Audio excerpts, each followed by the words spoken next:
back, my little nightmares, me, Queen Nightmare, and you guessed it, we are going to do part, you know what, screw it, I'm not going to do it, I'm going to, you know what, comment down below what you think I should do if I should read the sequel to this thing.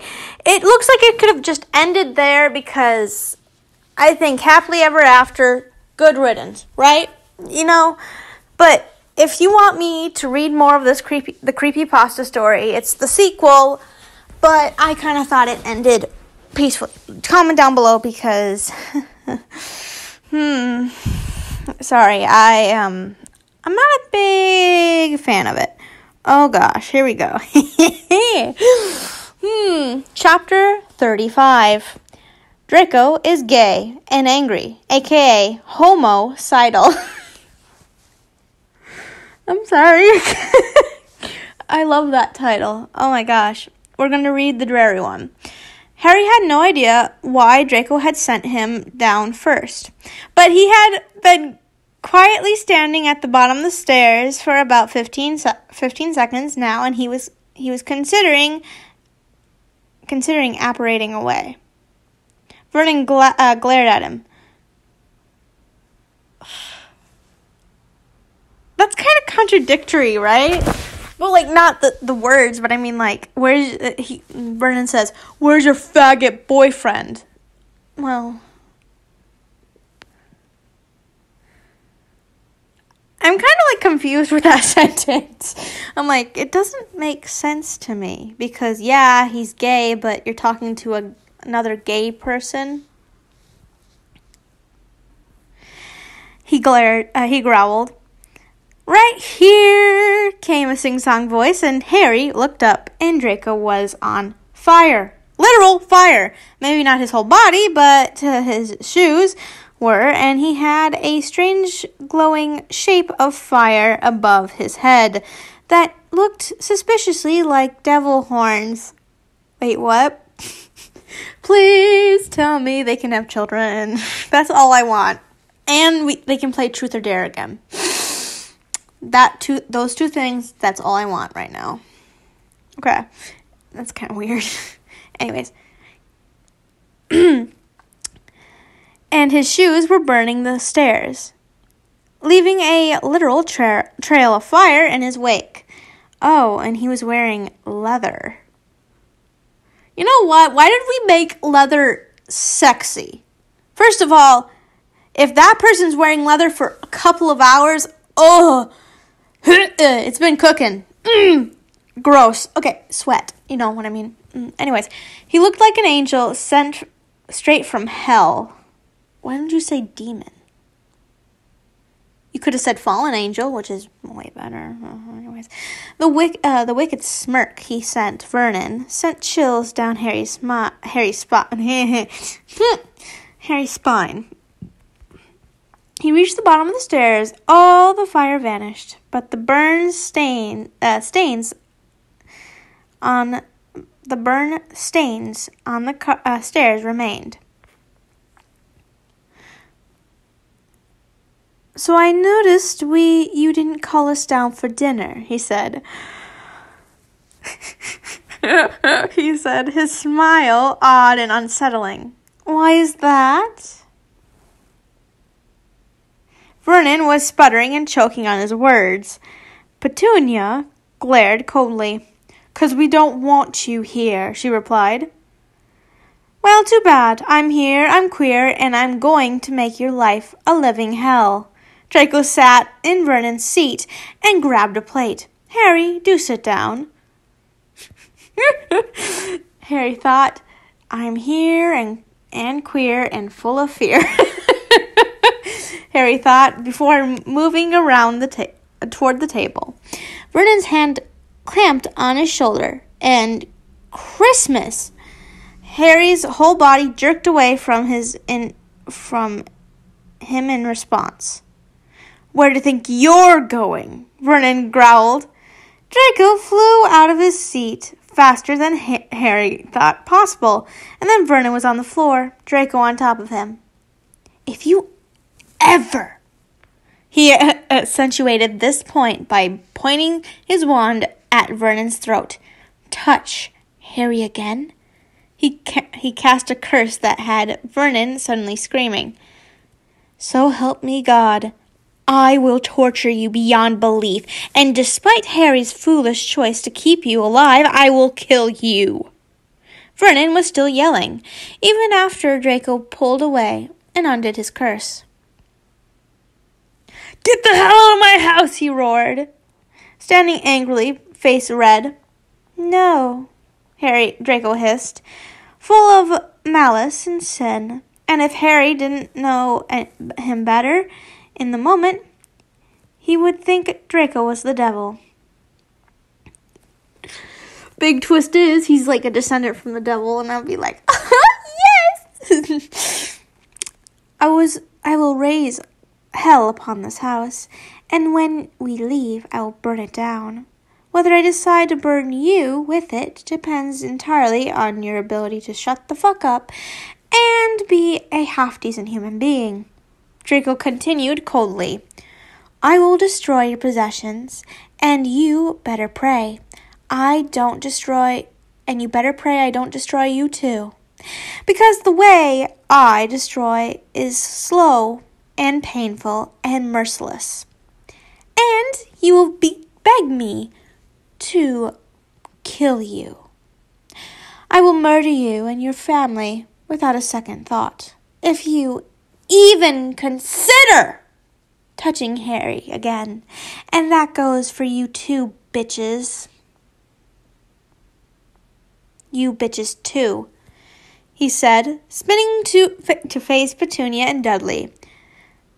Petunia Dursley, I swear to God, I will burn you everywhere, every way I can possibly find,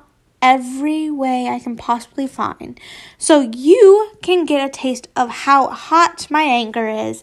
And Dudley, I'm saying his name wrong. Sorry.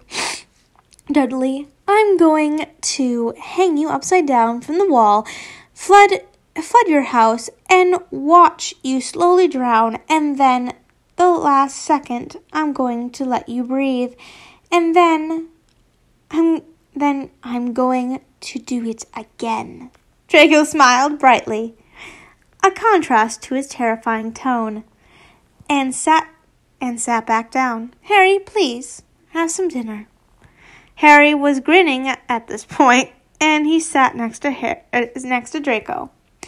Grabbing some food, Draco smiled at him. Did I go too far? He asked shyly, worry in his eyes. It was a little scary, but seeing you so protective is kind of hot, so I guess not. Draco gave him a wide grin, and they ate in comfortable silence. As they laid in bed together, Draco's fingers laced in Harry's. And Harry spoke. Did you mean it, what you told the Dursleys? If they touch you again? Absolutely. You would kill for me? Harry asked, voice full of awe and tenderness. Harry, I would die for you. There's nothing I wouldn't do for you. Aww, Harry squealed, pouncing on Draco and kissing him. Draco laughed in between kisses. I love you, Harry whispered as he curled up, resting his head on Draco's chest. I love you too. Much later, when Draco was sure Harry was asleep, he slipped out of bed and carefully walked downstairs. He poured himself a glass of water and almost dropped it when he closed the fridge door and saw Dudley standing there. Jeez, crow, Dudley! Learn how to make people aware of your presence, Draco hissed. Sorry, the other boy muttered. Harry rolled his eyes and hopped up to sit on the counter. What do you want? He asked coldly. When did you know? Dudley asked, his tone almost shy. Draco rolled his eyes. Know what? I'm not a mind reader. That you were gay. Dudley's voice was tiny and soft. 4th year. I was 15. Harry was shirtless Draco's tone is short and bored. We saw your stack of gay porn, by the way, and your drugs, beside the drawer. Bedside drawer. It's a terrible place to hide things. I think I'm gay, Dudley replied quietly. Good for you. Draco downed the rest of his water and hopped off the counter. I don't care. He started to walk away. I think I'm in love with my best friend, Dudley continued. Draco paused, rolling his eyes. I stand by my previous statement. I don't care. Do you have any advice for me? Draco turned around, eyes flashing with anger. Advice? Oh, yeah, I have some fucking advice. How about you don't fucking punch the living shit out of a kid that's half your size? How about you don't abuse him, knowing what his home life is like? How about you have some fucking decent fucking human and learn about some effing morals? Dudley sighs. I was 10. I didn't know what else to do. Wrong answer. 5 minutes later, Dudley is tied on the floor. Have fun getting out of that, asshole. Draco sneered. Well, his mouth is probably has like something on it, like tape. Dudley said in protest, fuck you. Draco crept upstairs and entered the room after Dudley, unsurprised to see Vernon and Petunia sleeping there. Wakey, wakey. Oh, why? He whispered, levitating Petunia Dursley out of her bed and into the kitchen. He cast a silencing spell on the kitchen before filling the kitchen sink with water and dunking Petunia's head in it. He felt the woman stir as she realized and woke up. I felt her frantic, trying to escape. He lifted her head and smirked at her. Hi. She screamed as her head was pushed under the water again. Draco held it longer before lifting her again. Help! She screamed. No one can hear you, doll, Draco murmured. It was at this moment she noticed her tied-up son on the floor and screamed. Draco rolled his eyes and cast a spell on her to repeatedly dunk her head underwater. He turned on the stove and placed a pot on it. He yanked her head out of the water. She gasped for air. Do you know what I'm doing? Why I'm doing this, Petunia? He hissed. Yes. She choked out. I believe they call it karma. He growled and stuck her hand on the pan. Her scream was horrible and loud and pained. Draco didn't let her hand go until he was sure she regretted everything. Then he tied her up and gagged her too, and shoved her on the floor before going up the stairs again. This time he cast a silencing spell on the room before punching Vernon directly in the face. What? Vernon yelled, sitting up angrily. You, he shouted, pointed an accusatory finger at Draco. Me? Draco agreed, punching him in the face. Again, he lifted his wand and the Crucius may be unforgivable, but Draco knew many similar ones. Soon enough, he had the Dursleys family on the floor of the kitchen together.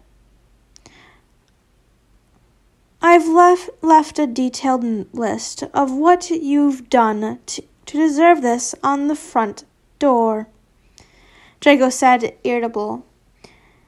If no one finds you in the next 36 hours, your house is going to burn with you in it. Vernon shouted in protest through the sock in his mouth. Draco rolled his eyes. They don't need to know. They don't need to know the last part was a lie. Draco, no! I mean, I'm with you, my dude, but wow. Dudley might like it. It would be... Wait, what? Why would he like it? Oh, it would get rid of all the drugs and gay porn he has in his room, he commented before leaving the kitchen. He could hear the muffled protest and yelling, which were silenced as he walked up the stairs past the silencing charm. He grinned as he shook Harry awake. Dray? Harry asked, sleepy and confused and adorable. What time is it? Draco smiled. Come on, let's get out of here. Want to go to Italy with me? Oh, heck yeah. Pack my bags, we're good. Can we go swimming? I mean, like, you know, I can skinny dip. Well, maybe not in the ocean, but yeah. Draco, yeah. To whom it may concern, this is the letter he wrote on the door. This house contains 3 of the worst people known to man. Petunia Dursley is an abusive woman with homicidal tendencies. Dudley is a gay abuser who finds pleasure in others' pain, and Vernon Dursley rapes little boys. Do with them as you please. DM. Please tell me he called the police. You know what I mean? Call the police. Call the popo ho. I ain't no scared of... I'm not scared of no popo. Medea. I'm quoting Medea. I'm sorry. If no one gets that, I'm sorry for your childhood. Anyways. Let's go. 36, Bond. Sorry, there was an ad, so I had to talk. Day 40. Harry, you said you could feel my anger in the Bond, Draco said suddenly. Harry looked up from his book, surprised. Why do you think you could only feel my anger and none of my other emotions? Harry sat up. I suppose it's because we weren't adapted to the Bond yet, so we can't control it well. And because your anger was so strong. My attraction to you is strong too, Draco said, wiggling his eyebrows. Harry rolls his eyes, laughing. I know, I can feel it sometimes. Draco nodded. I can sometimes feel yours too. Do you think we should practice it more? What accent was that? Yeah, no, sorry. I was gonna say, wait a minute. Wasn't Harry with his friends? Nope, that's a different story and different series. Anyways, let's keep on going. Enough chit chat. They sat on the floor in front of each other. Where are they? I've read up on bonds, Harry said suddenly. Draco looked surprised. When? A couple days ago. Harry shrugged slightly. I was bored, so I went to the library and decided to study. Wait a minute. Hold the frickin' phone.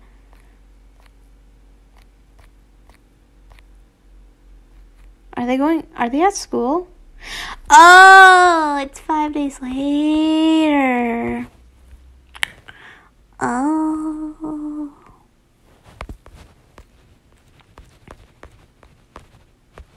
Okay. That would make sense. So they're back at school kind of thing. I was like looking at it. It was day 40. I'm like, okay. It jumped ahead about 5 days. Okay.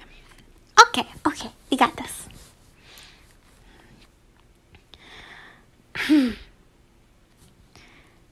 Draco raised his eyebrows. What did they say? Well, in the unlikely event that we do manage to activate the bond, we should be able to see the other's emotions as a series of strings, I suppose. Blue is rationality and intelligence, and yellow is happiness, purple is sadness, green is negativity, red is love, etc. If we manage to understand the complexity of it, there's a possibility that we could be able to communicate mentally. Draco looked stunned. You know your shit, Potter. Harry grinned and held out his hands. Draco held them, and the pair closed their eyes.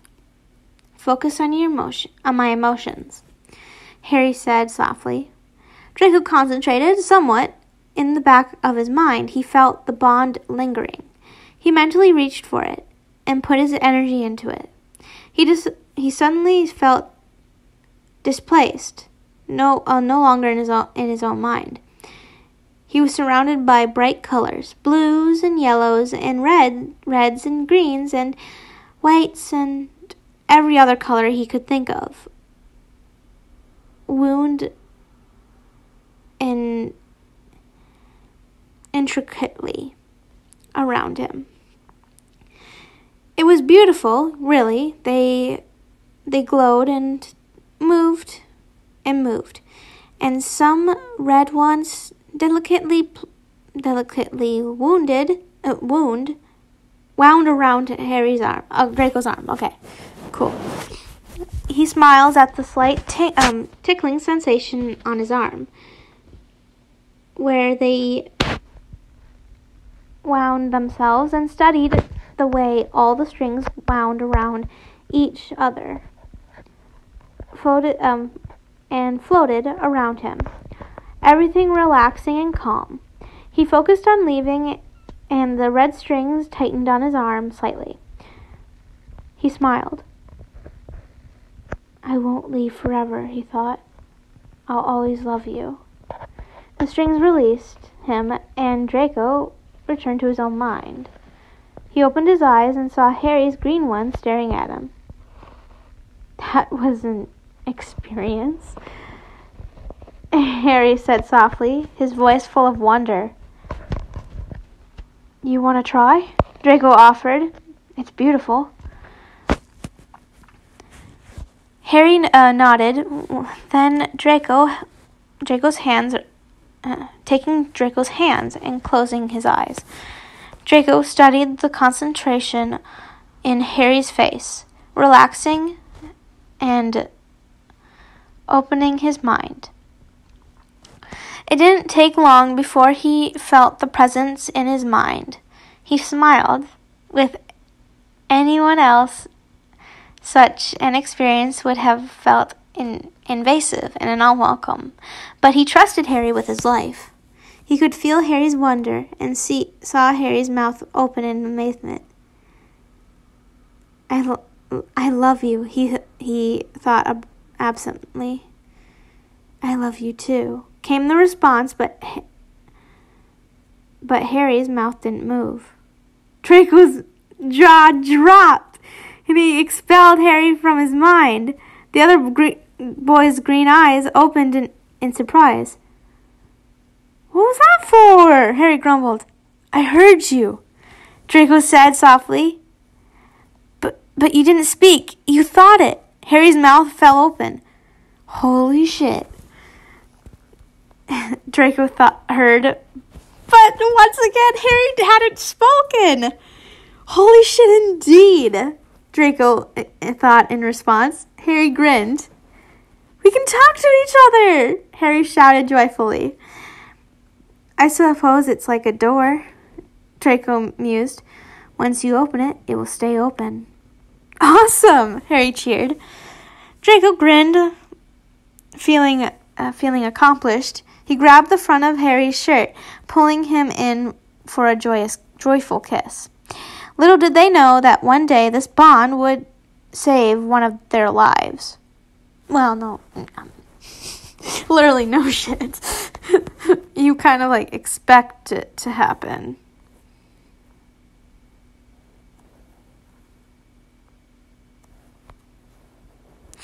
But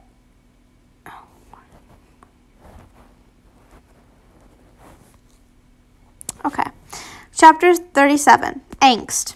Draco's POV. Draco frowned as Hermione sat down next to him. This was Potions. She wasn't his partner. You'll never be enough for Harry, she hissed. Harry deserves someone good and pure, like him. You're just a sex doll, and when he realizes that, he'll drop you. You're not good enough for him, Malfoy. You're a despicable Death Eater, and he could never truly love you. And with that, she stood up and walked away. This was later, but it's like, asterisk. That's what I think. I don't know. Draco was walking down the hall when Pansy came up to him, a slight glazed look in her eyes. You don't deserve Harry, she hissed. God, now that I've gotten to know him, I realized how truly wonderful he is, and you're just you. Draco stood there in a shock at the girl walked away. That's not really her. She's being possessed. Pansy's POV. Lucinda, she said breathlessly, falling against the girl, crying. Help me. In seconds, the girl had them in an empty classroom. Pansy sitting in a chair and Lucinda standing worriedly in front of her. What is it? Lucinda asked, her eyes darting between Pansy's. I think I was impurist. I'm probably saying that wrong, but it's one of the 3 forbidden... Well, I don't think they're all forbidden, but they're really bad curses. She choked out. Gosh, I was effing awful. It's like someone's taking over my thoughts and invading everything I know. She shuddered, crying harder. I don't remember anything. Oh gosh, Lucinda whispered, wrapping her in a hug. Harry's POV. As Harry walked down the hall, he saw Ron and he smiled at the boy. But Ron just sneered, waving his wand at him. He felt something launch him backwards, and he hit the wall hard, and Ron muttered, fucking faggot, before walking away. Harry coughed slightly, confusion, pain, and anger coursed through him. Ron's POV. Ron searched desperately for the first person he could. Neville! He coughed out. Gosh, I don't know what the fuck just happened to me, but I think someone just cursed me. Neville wrapped an arm around his shoulders. Hey, you want me to get you to the Gryffindor Tower? Ron nodded weakly. Draco's POV. He was frowning sadly at Pansy's words when he saw Felix and Tabitha. He started walking towards them, but to tell them about Pansy when he heard their conversation. His stupid fucking blonde hair. Honestly, Draco hasn't changed a bit. He's just hiding all his stupid arrogance to impress Harry. Tabitha said, at least Harry is a genuine good person. Felix added, Draco doesn't deserve him. Honestly, Harry's like awesome. Draco is a blonde asshole. Draco inhaled sharply, spinning around and walking away. Felix's point of view. Felix coughed and glared at Tabitha. You fucking cursed me. Nice try, asshat. You cursed me, Tabitha shouted, aiming her wand at him. Uh-oh.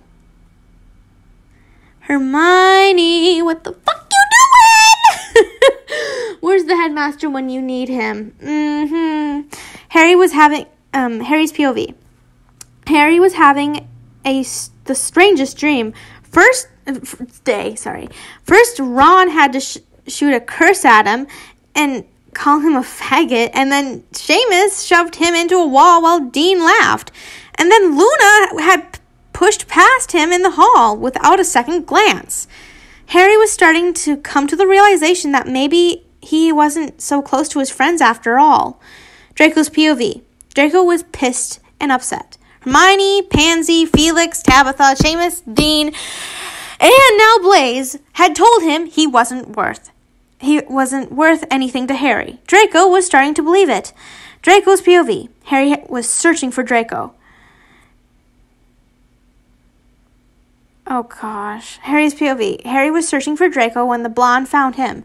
Draco's expression was serious.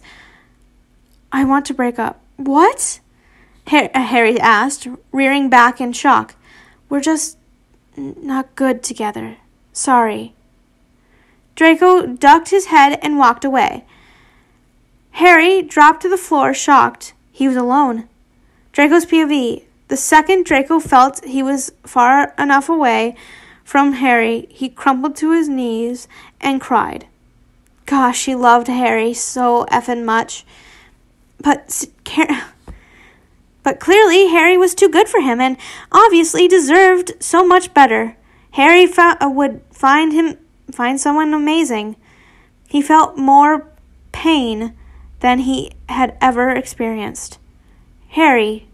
Draco was alone. Damon's POV. It's all about chaos, Damon murmured, smirking. Draco thinks Pansy hates him, and Harry hates Ron, and thinks Ron hates him. All their friends are slowly being torn apart. Slytherins and Gryffindors fighting again. Not only that Gryffindors are fighting Gryffindors, Slytherins are fighting Slytherins. It's chaos, and in the midst of it are Malfoy and Harry. Hermione whispered a charm, and Dean fell forward. He turned around, glaring, and started yelling at Seamus. Diane murmured the imperious, causing Lucinda to call Pansy a freak. Damon smirked as he saw Draco fall to his knees and cry. They've broken up, he said, grinning. It worked. Time for phase 2, Diane murmured. Hermione smirked. You may see that I'm not getting angry right now because usually I get angry at this part, but I'm looking at this and the titles give it away that what happens next, you know? Angstier. Like, that's the word. Wait, is it? I have to look that up after this. 3 love potions went into 3 different cups.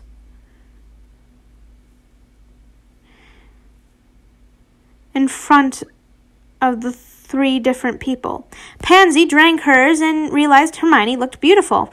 Blaise drank his and realized he never stopped loving Diane. Harry drank his and realized he loved Damon more than he loved it. I'm out! Now I'm pissed. I literally ran from my chair. I'm sorry. I literally ran from my chair because I was pissed off. I don't know what it was. The next chapter's better because it's called Love versus Reality, but we'll get there. Okay. Oh, we have. I'm probably gonna finish this thing. Draco. Yeah, I ain't finishing it. Draco's POV. When Draco walked into the Great Hall for breakfast, he noticed several things at once. For one, Pansy and Hermione were sitting at the Gryffindor table very closely. For another, all of the other Slytherins were at the Slytherin table rather than at their usual spot of the Gryffindor table. Third, Dean and Diane and Blaise appeared to be back together, and Neville was stabbing his eggs more than was really necessary. Fourth, almost everyone seemed very distant from each other. They sat as far away from each other as they could and shot... Sorry. You can hear that in the background because I looked at what was coming next. And cold and glares at each other. And finally, Harry was kissing Damon. The last one hit Draco like a ton of bricks. Harry didn't even like Damon. Or did he? Draco focused in on Harry's feeling and almost flinched at the amount of love he found there. But something felt off. Something felt off. It didn't feel like the love he had felt with Harry for him. Maybe because he never loved you. A voice in the back of his head whispered. Draco's whole body was tense. It took every single effing muscle in his body to not tackle Damon. If that was who Harry was happier with, who is Draco to stop him? He sat down at the Slytherin table and studied the way Lucinda was frowning, and how Tabitha and Felix sat at opposite ends of the table, and how Diane was on Blaze's lap, and he was staring at her with more adoration than Draco had ever seen on his face. This isn't right, he thought. He glanced up at the Gryffindor table. Seamus and Dean weren't sitting anywhere near each other. Neville was at the end of the table, scowling at Blaze and Diane. Harry was twisted in his seat to kiss Damon. Pansy was laughing too hard at something Hermione had said. Ron was at the Hufflepuff table. Luna was at the Ravenclaw table. He frowned, twisting his fork around his finger. He wanted to ask Pansy what was going on, but her words from yesterday kept echoing in his head. But the problem is that he's going to notice that how she worded her words is the same as Hermione said it. Because when I was like, you heard that I was like, she's under a curse. Because when the first thing she said was the same exact thing that Hermione said. And I was like, wait a minute. It sounds like a script, and it sounds nothing like Pansy would say. If she had a problem with him, she would have said it before now. But no. You don't deserve Harry. Gosh, no. Now that I've known him, I realize how truly wonderful he is, and you're just you. He closed his eyes. Now, no, he wouldn't be talking to Pansy anytime soon. He frowned and stared at Harry again. The boy looked absolutely in love. Draco tried to focus on Harry's emotions, but his own were too jumbled to find the calm. He focused on the fork in his hand until he calmed down slightly. Then he looked back up at his ex-boyfriend again. He focused on Harry's mind, and within seconds, he was surrounded by pink strings. They flew past him, quick and frantic, all calm and peaceful of the area gone. Something was wrong. There was no blue, no yellow, no red, nothing but pink. Wait, what was pink? I forgot what was pink. What was pink? Hold on, I have to go back. I don't care. That looks like Luna X, whatever, go away. Okay. Go away. It's the bond I want. Okay. He said that yellow is happiness, purple is sadness, red is love. What the fuck is pink? If red is love, what is pink? Oh no, I might give myself a bruise just now. I am not a happy person. Oh my gosh. I don't care. Hold on. Come on, I don't care about this ad. I just wanted to know what pink was, and I can't find pink. Wait, what? Pink. He focused more again on the past the pink strings until he reached the center and gasped. A tangled ball of colored strings were wound up. Pink strings were wrapped around it. A single red string wrapped around Draco, but it was pulled back into the ball. Draco almost cried at the sight. Something was seriously wrong here. Why hasn't he thought of the love potion? That's the first thing I would have thought of. Like, he didn't even like Damon. He even said, like, oh, like, something about, like, him being sexy and something like truth or dare, kiss or swear. And it was, he said that, what would you do to me, sexual? And then, literally, Harry went up and said, nothing. You wouldn't think it's kind of weird that he would go out after, like, dumping you? Or you dumped him, but yeah. Isn't that kind of weird? I would have thought love potion immediately because duh. And the pink thing. 39. Rationality versus love. Updating twice a day. Who is she? That's the author's note. Draco waited in the room until he saw the shadow walking toward him. He quickly cast a Petrificus Totalis. I said it, and I liked it. And dragged them off. After about an hour, Harry had everyone in the room of requirements. He cast a Finint Incantum. Felix jumped up first. You fucker! I'm getting the fuck out of here. Draco pointed his wand at him, his voice deadly. You fucking move, Felix. I swear to God, I will crucio you. Sit the fuck down, shut the fuck up, and listen. The others sat up slowly, staring at Draco. What's going on, Draco? Lucinda asked quietly. Draco sighed. I think we should recount how our stories of what happened yesterday. Holy shit, Ron breathed. We were cursed and manipulated to hate each other? To turn on everyone? Seamus turned around quickly and hugged Dean. Fuck, I'm so sorry. Oh, he cried. Dean hugged him back. Does this mean we're still together? Yes. Seamus murmured. Draco, where are the others? Lucinda asked. Tabitha nodded. Harry's been cursed, or something, to fall in love with Damon. Draco said quickly. I saw it through our mental bond. My guess is Pansy and Blaze have too. Neville breathed out heavily, falling against Luna, who hugged him. Thank God, he muttered. I thought he really just hated me enough to not even bother breaking up with me. Meanwhile, Tabitha was already on her feet, glaring. I'll kill those sons of bitches. She growled.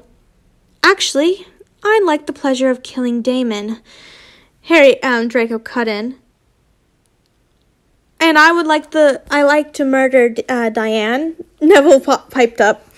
Guys, Lucinda said softly. No one's killing anyone. Our main priority is getting the others out of their spells. Felix sighed. I hate to admit it, but she's right. Ron leaned forward. So what's the plan? Ooh, a plan. So they're gonna, still hate each other or act like they hate each other. At the same time, they're gonna have a plan to counterattack the other plan. You know what I mean? Yeah, let's go with this. They split up into groups. Tabitha and Felix went to go distract Damon. Lucinda and Luna went to distract Hermione, and Dean and Seamus went to distract Diane. And Draco, Neville, and Ron went on a rescue mission. Tabitha breathed out. Why are all of our plans so violent? We shouldn't be allowed to be partners. Felix simply smirked and looked and opened the Slytherin common room. The fuck do you think you are? If that's the first thing you hear, he yelled, shoving her through the door. You don't know what the fuck you're talking about, Tabitha shouted back. Oh, okay, they were fake fighting. I was like, wait a minute, is that the first thing you hear when you open the door? I mean, I saw the TikTok of Snape coming to the common room and saying there's a loud noise, and it's Draco dancing naked on a table singing a really weird song. And Pansy's like, I can't explain that. I can't. But that's what I thought was pretty much happening. You know, the weirdest thing. Tabitha shouted back, twisting them so she had Felix against the wall. I know exactly what I'm talking about. Felix shoved her again, causing her to stumble backwards right into Damon. You fucking cursed me, and you're acting like you didn't. Damon, get the fuck off me! Tabitha growled, as if she hadn't fallen into him. The hell do you mean I cursed you? You cursed me! Damon was blinking, and Felix noticed Harry was gone. He straightened and bowed slightly. Thank you for watching our presentation of Outraged Best Friends. Now I'm afraid you're going to be petrified. Damon blinked again, stretching out his wand and pointing it at Felix. You won't petrify me. No, I won't, Felix agreed. But she will. Petrificalis totalis. Fuck. Petrificus totalis. There we go. Tabitha shouted, and Damon fell over. She nodded and high-fived Felix. Let's shove him into the closet. Felix grinned. I like the way you think. This is like Tangled. Shove him in the closet. Are you really sure this is necessary? Lucinda asked quietly. No, Luna said with a smirk, but I've been wanting to do it forever. Lucinda considered this and smiled at her. Luna murmured the Gryffindor dorm's passwords and pushed Lucinda from the door and kissed her. They both acted like they didn't notice Pansy and Hermione there, and dropped onto the couch, continuing to make out. Luna! Hermione shrieked, standing. Lucinda, get off the couch! I'm trying to sit here. Lucinda pretended to gasp and pulled away. Hermione! She squeaked. I'm sorry. I didn't realize you were here. Yeah, me and Pansy were both trying to sit here, Hermione exclaimed. Pansy? Luna asked innocently. Where's Pansy? Hermione turned around, shrieking when she realized Pansy wasn't there. Luna hit her with a Petrificus totalis. Yeah. And Lucinda put her in the bathroom. Oh, don't put me in the bathroom. I know I'm your enemy. Just please put me on my bed so it looks like I'm sleeping. You know? Yeah.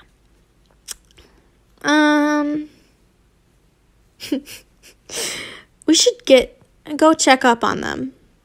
Lucinda said. We should. Luna agreed. But, I mean, we did our part. We're not much of help anymore, Lucinda added. Luna nodded, and they returned to making out. Yeah, of course. Dean and Seamus were crouched behind a wall and watched Blaise and Diane talk to each other on the windowsill. Bet you 10 galleons Tabitha and Felix distracted Damon by fighting. Seamus muttered.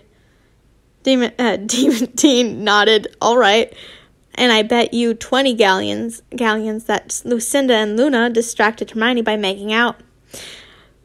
Seamus shook his head. Both boys smiling. Dean rested his head on Seamus's shoulder, gently. I'm glad we got back together. I missed you. I missed you too, dude.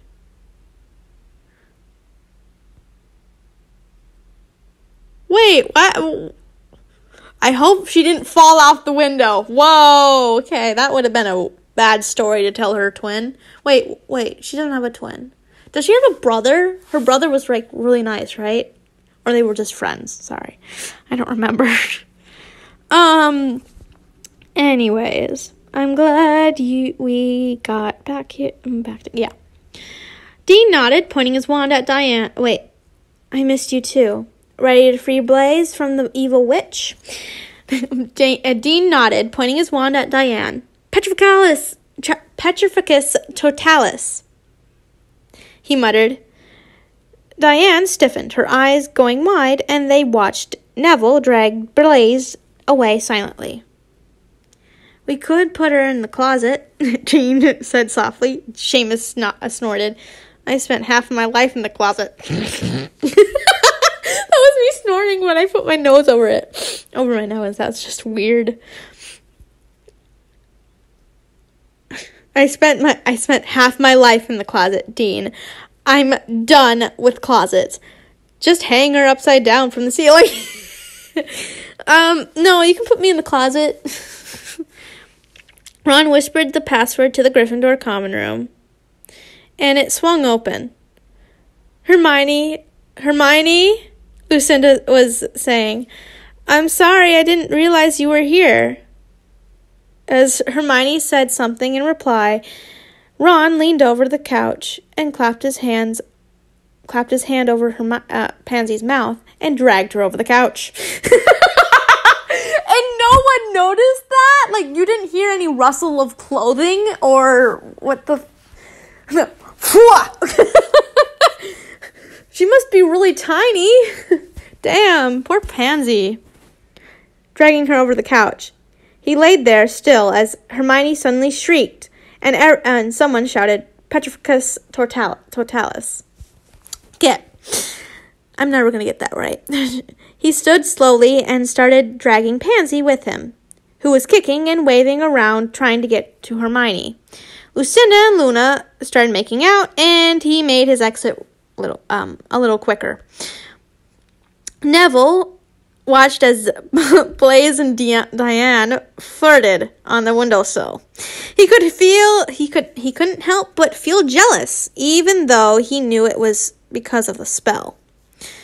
What the hell is taking Dean and Seamus so long? He thought.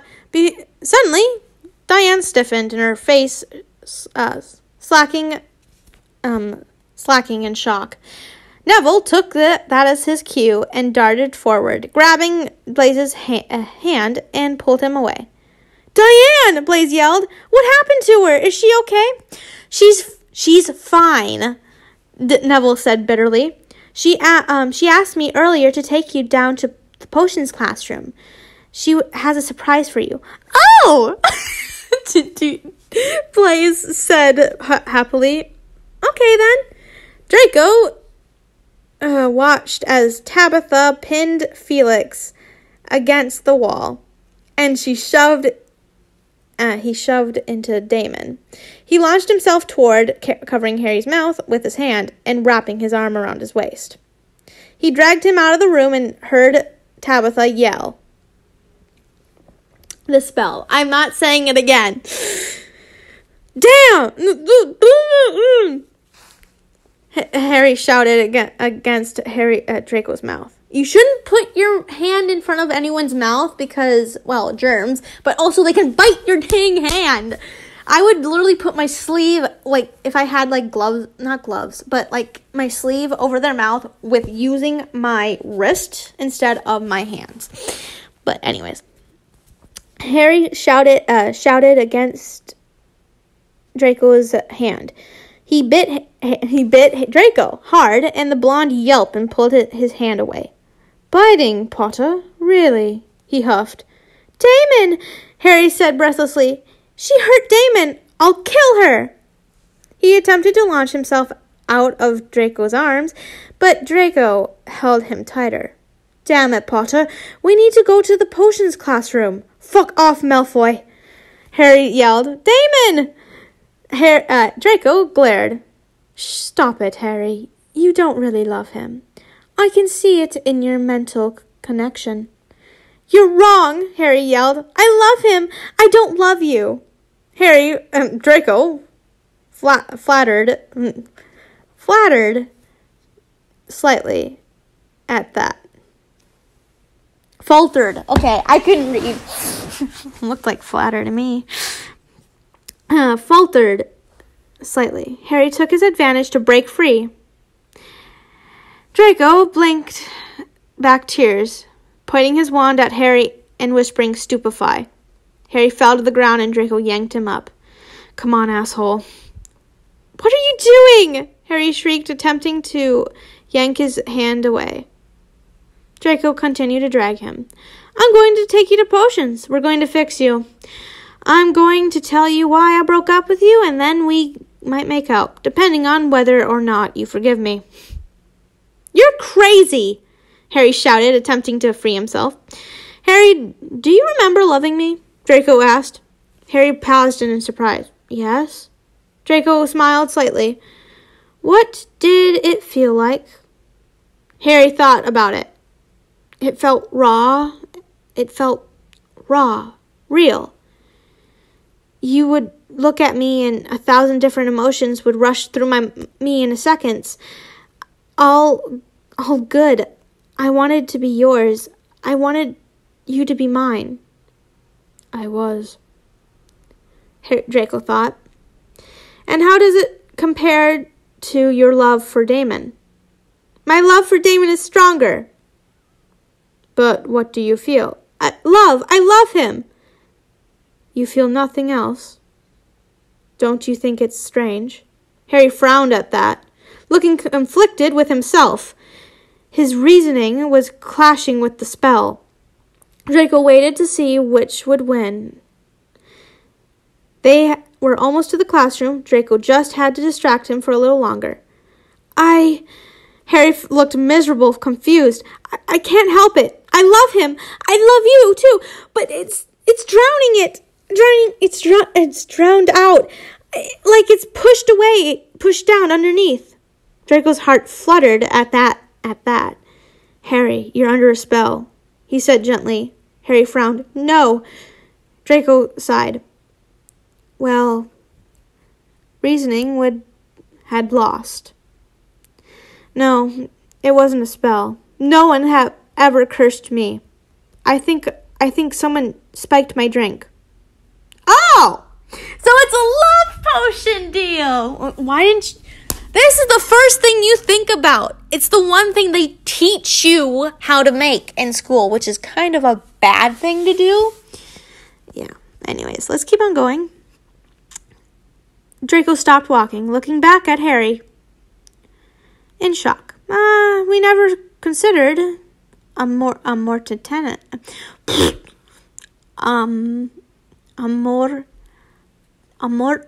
intenia, he whispered.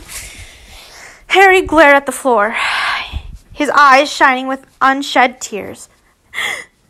"I want to hate him," he whispered. "I'm so frustrated. He drugged me, but I can't hate him. I love him." Draco wrapped an arm around the boy. The boy's shoulders pulled him close. "Hey, it's all right," he murmured. "Our friends are going to help." Needless to say, the others were surprised when Harry didn't come into the classroom kicking and screaming like Blaze and Pansy. He understands that he's under a love potion. Draco explained, "If I'm not sure how long rationality can hold out before love takes over. But he told me his drink was spiked." "A potion?" Dean murmured. "We never considered a potion." "You dumbasses!" What the fuck? Like, seriously? That's the first thing I thought of. And I'm not even a wizard. That was the first thing I thought of because, duh.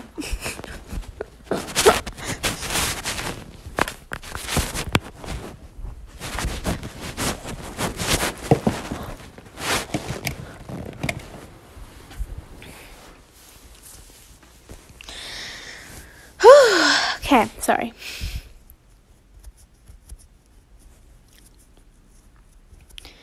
"I'm gonna kill him," Dean growled.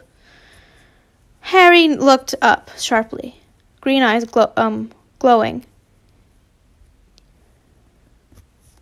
"You kill him, I'll crucio you into oblivion." The second the words escaped his lips, Harry clapped a hand over his mouth, horrified. "I'm so sorry," he whispered. "It's all right," Ron soothed. "We'll have to refrain from insults and threats to certain people for now." Everyone started getting to work. Tabitha, Felix, and Dean started brewing the counter potion. Neville stood protectively, wand in hand, behind a chair that held a bond blaze. Seamus stood in a similar fashion behind Pansy. Ron went off to find Lucinda and Luna. He had a slight blush when he mentioned he knew where they were. Draco sat with Harry as they watched. "It's hard," Harry said softly. "I can't wrap my mind around the idea that he would do this. He's an angel in my eyes. He can do no harm. Now, obviously, rationality dictates otherwise, but this dang potion really has me believing he's good."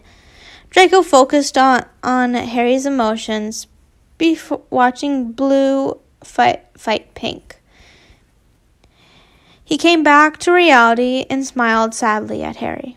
Your reality and love are balanced for now, but I need you to understand, if the scales tip and love takes over, I may have to bind you too. Harry nodded. "I understand. While we have time, would you mind explaining why you broke up with me?" "It involves Damon," Draco warned. "Can you handle it?"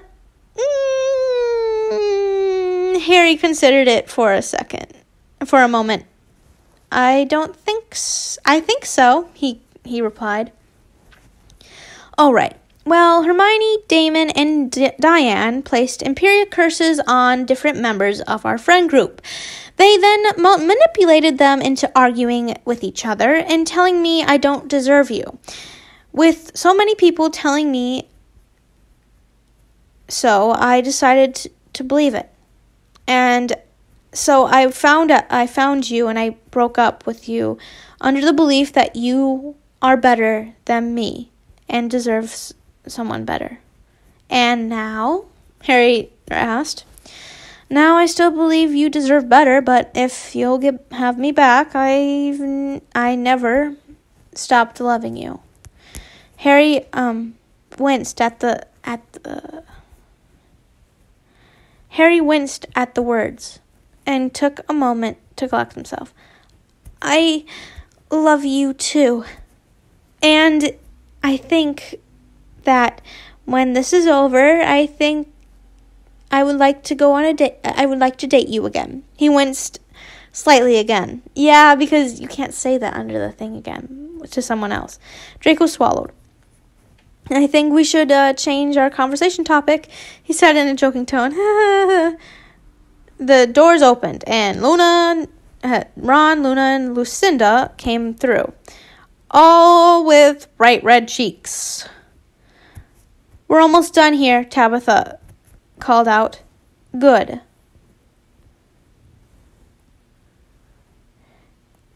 because I wanna kill those sons of bitches and curse them."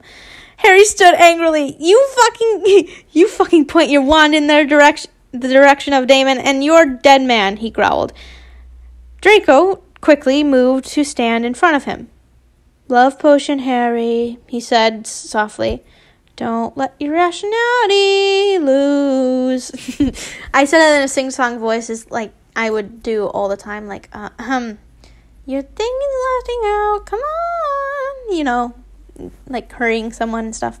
Anyways, Harry looked slightly dizzy. "It's hard to keep fighting when all I want to do is find him." Draco nodded. "I know, love." "Don't fucking call me love, you fuck." Whoa. Harry growled suddenly. Draco stepped back quickly. "I'm sorry," Harry. Rationality, maybe. Rationality. Remember, it's a love potion. Harry's expression kept changing. Confusion, love, anger, desperation. Fuck, he muttered, pacing around. Fuck. Draco, you need to lock me up. You need to lock me up now. Yeah, Harry, Draco pointed his wand at Harry and whispered in Carcius.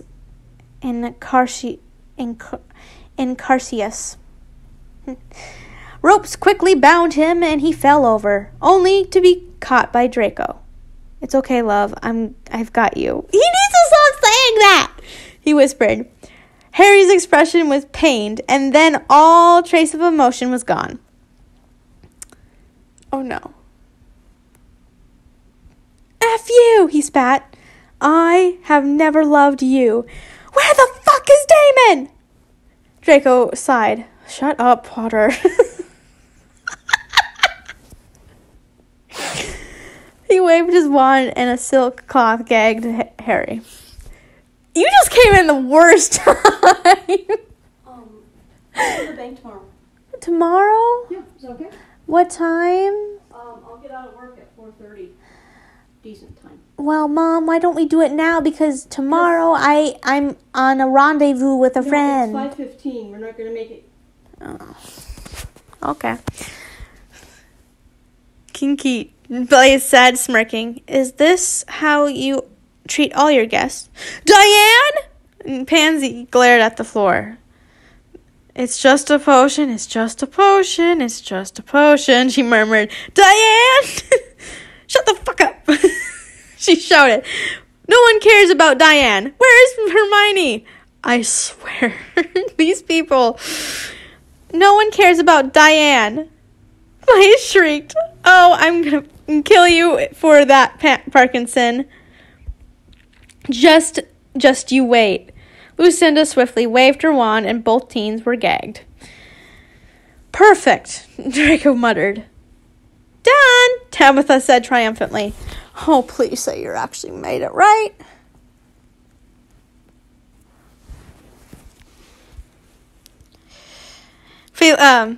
Tabitha said triumphantly, holding up a flask of dark blue liquid.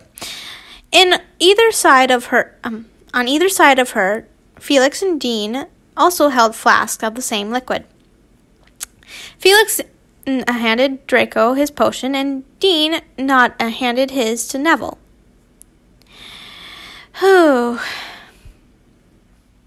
Tabitha went first. Approaching Pansy cautiously, she undid her gag. You bitch! Pansy screamed. I'll kill you! You drink it, and I'll let you see Hermione again, Tabitha replied coldly. Pansy's eyes went wide. Fine. She drank it and coughed hard. Before she head rolled and she was passed out. Hey, Blaze, Neville said. Neville was next. Hey, Blaze, he said gently as he undid Blaze's gag. Blaze eyed him cautiously. Hi. Do you remember we dated? Neville asked softly. I do. Now, are you aware that you were drugged? Blaze winced and seemed to be fighting with himself. Yes, this potion will help. Blaze allowed Neville to give him the potion, and he too passed out. Draco turned to the boy. The black-haired boy was glaring at him. He removed his gag, and Harry sneered. Don't you ever fucking think about it, he hissed. Draco straddled his hips, keeping him in place. I'm thinking about it, sweetheart, he replied coldly, before pinching Harry's nose.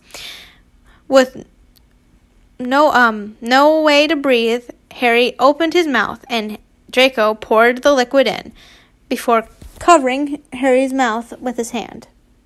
Harry's eyes held a challenge. You won't suffocate me. Draco's eyes held a different challenge. Will you give in or pass out? Harry gave in. He swallowed the potion, rolling his eyes, and Draco pulled his hands away. Harry breathed in... Oh, crap.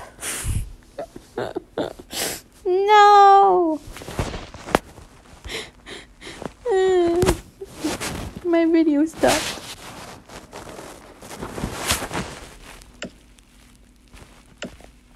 Yeah, go away now. Yes. Okay, good. Don't care. Go back. Okay. Passing out. Did it work? Seamus asked nervously. Tabitha shrugged. I have no idea. The only way I know to know is to wait for them to wake up. Oh, gosh. Chapter 40. Yikes. Oh, no. Three in a row. Wow. Should we go for a 4? Don't tell me it failed. I'm going to cry. Don't fail on me. 3 in a row. Should we go for a 4? Draco had... That was the author's note. Draco had been waiting for an hour for Harry and the others to wake up, and so far none of them had. Don't tell me you knocked them out. It was still surrounded. Yeah. He stood. I'm going to take a walk. Lucinda gave him a sympathetic look, but said nothing. He ran his fingers through his hair and sighed as soon as he got out the door. He hadn't realized how tense he was. He wasn't really aware of where he was going. He was just walking, 1,000 thoughts flying through his head, and then something else flew through his head. The word went black. Harry was surrounded by pink. It was strange that this was what happened when he was unconscious. He could see his own bond. There was a ball of colors in front of him, and the pink string around it was dissolving away slowly. He watched the string of his mind flow free, and suddenly he was ripped out of his own mind. He gasped for air, lurching forward of the chair. 8 pairs of eyes turned toward him.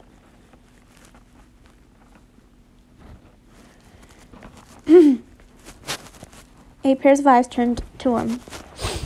How are you feeling? Ron asked carefully. That was awful, Harry groaned. Undo me, will you? Dean stepped forward and undid the ropes around him. Harry stretched out his arms. Are Pansy and Blaze okay? He asked. Neville frowned. We don't quite know yet. We assumed so, since, you are, but they're still unconscious. Harry turned to his right to see that, indeed, Pansy and Blaze were still tied up to their chairs, heads hung low. Where's Draco? He took a walk.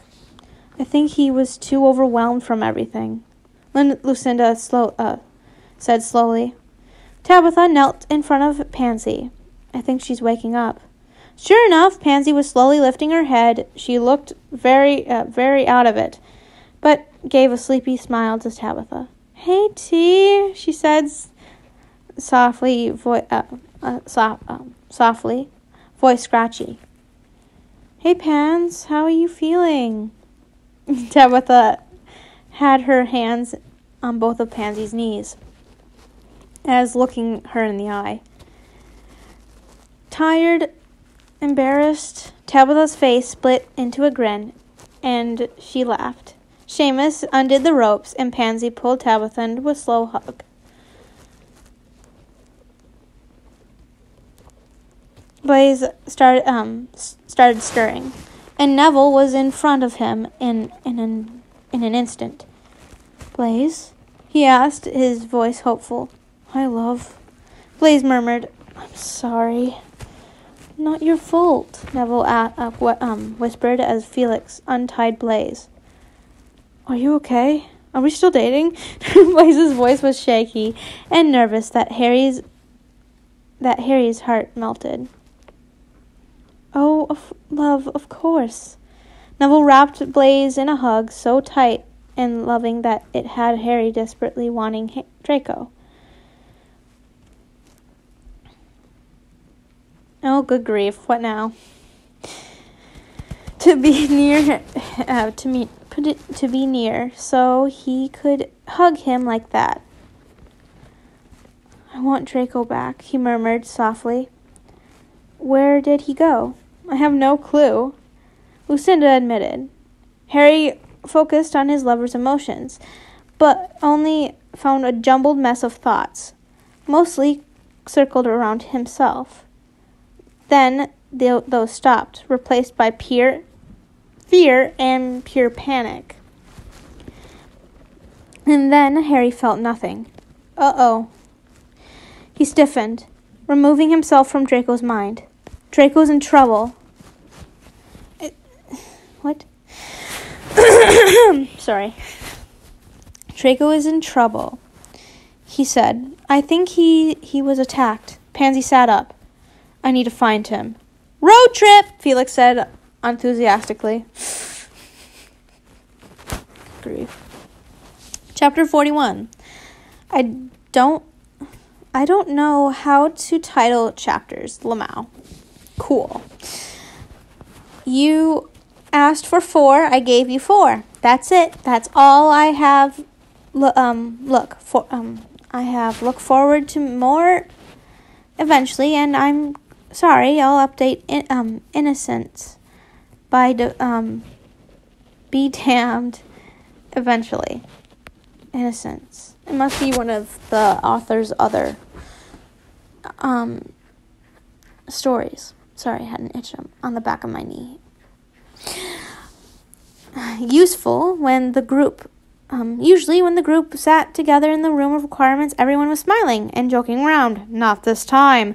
Tabitha sat on Pansy's lap in their purple beanbag. Lucinda and Luna sat next to each other in the same green beanbag. Ron sat on the red. Felix sat on the blue one and pushed up against it.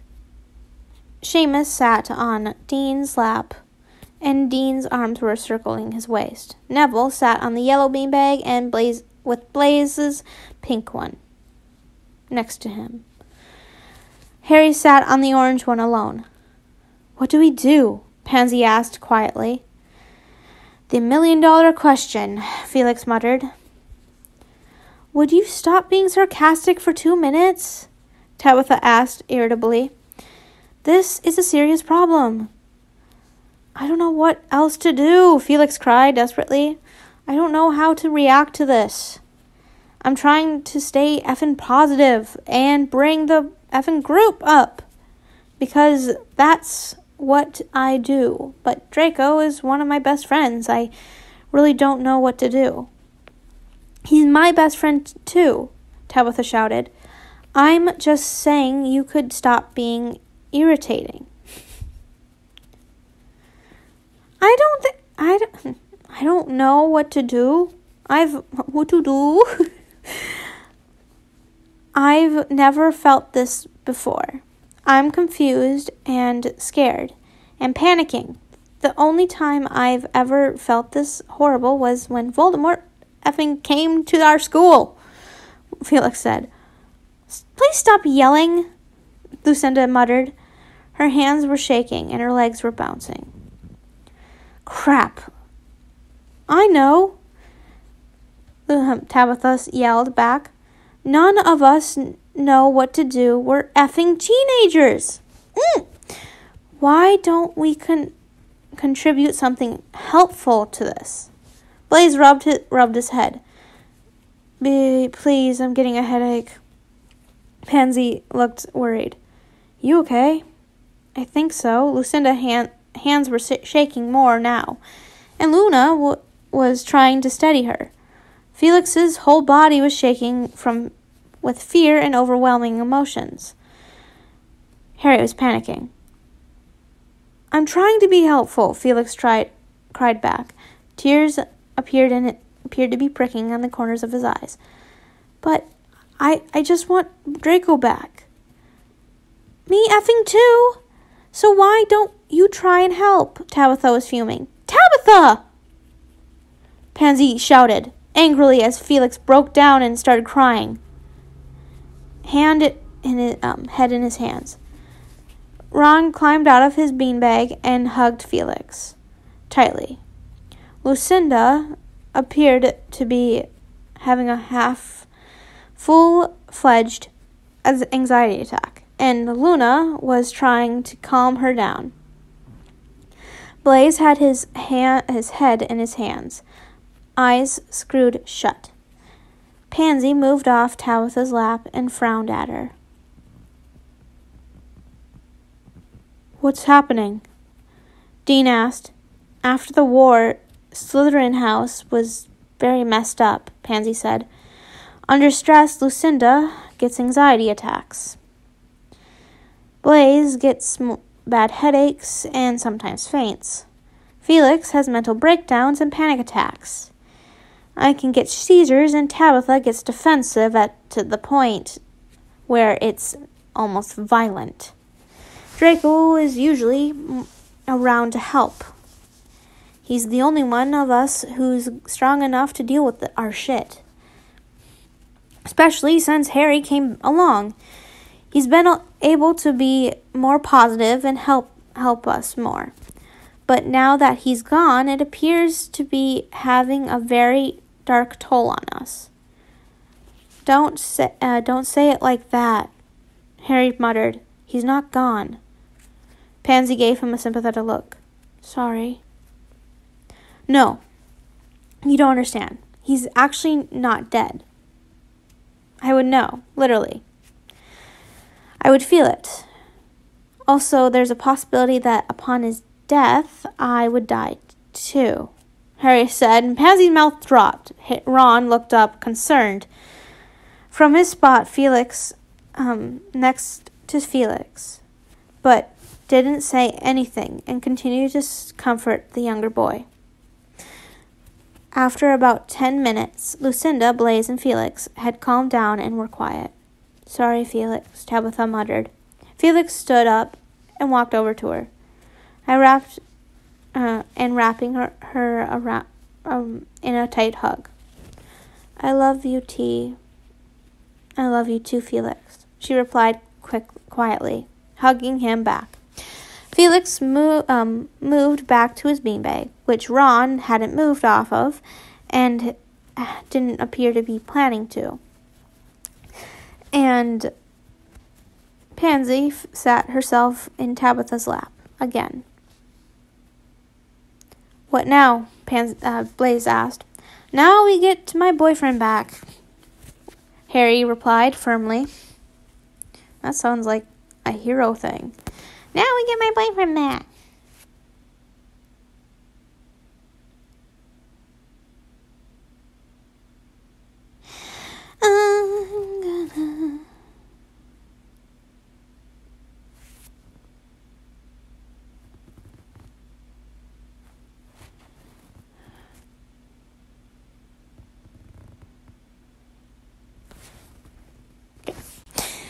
It was a stupid game.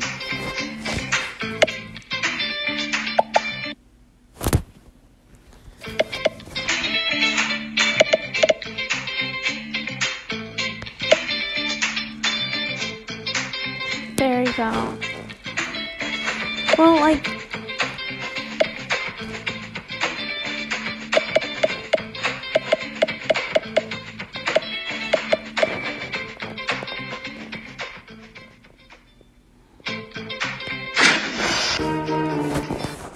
Okay, anyways, I don't know what that was. Okay, chapter 42, Plan. Buckle your effing seatbelts. Kids, shit's about to go down. Oh no, it was Damon. I know it was. Harry growled. You don't know that, Lucinda said quietly. Harry froze. He had completely forgotten that Damon was Lucinda's twin. You have to assume... Lucy, Pansy replied quietly. Just like how we have to assume Hermione and Diane are on it too. Ron frowned at that, but didn't say anything. We have no plan, no clue where he could be, no idea if it was even them that took him. Harry said, pacing. How the F do we start? Is he awake? Can you feel anything through the bond? That's the first thing I would check to start a plan, Blaise asked. Harry closed his eyes and focused on his mental connection to Draco.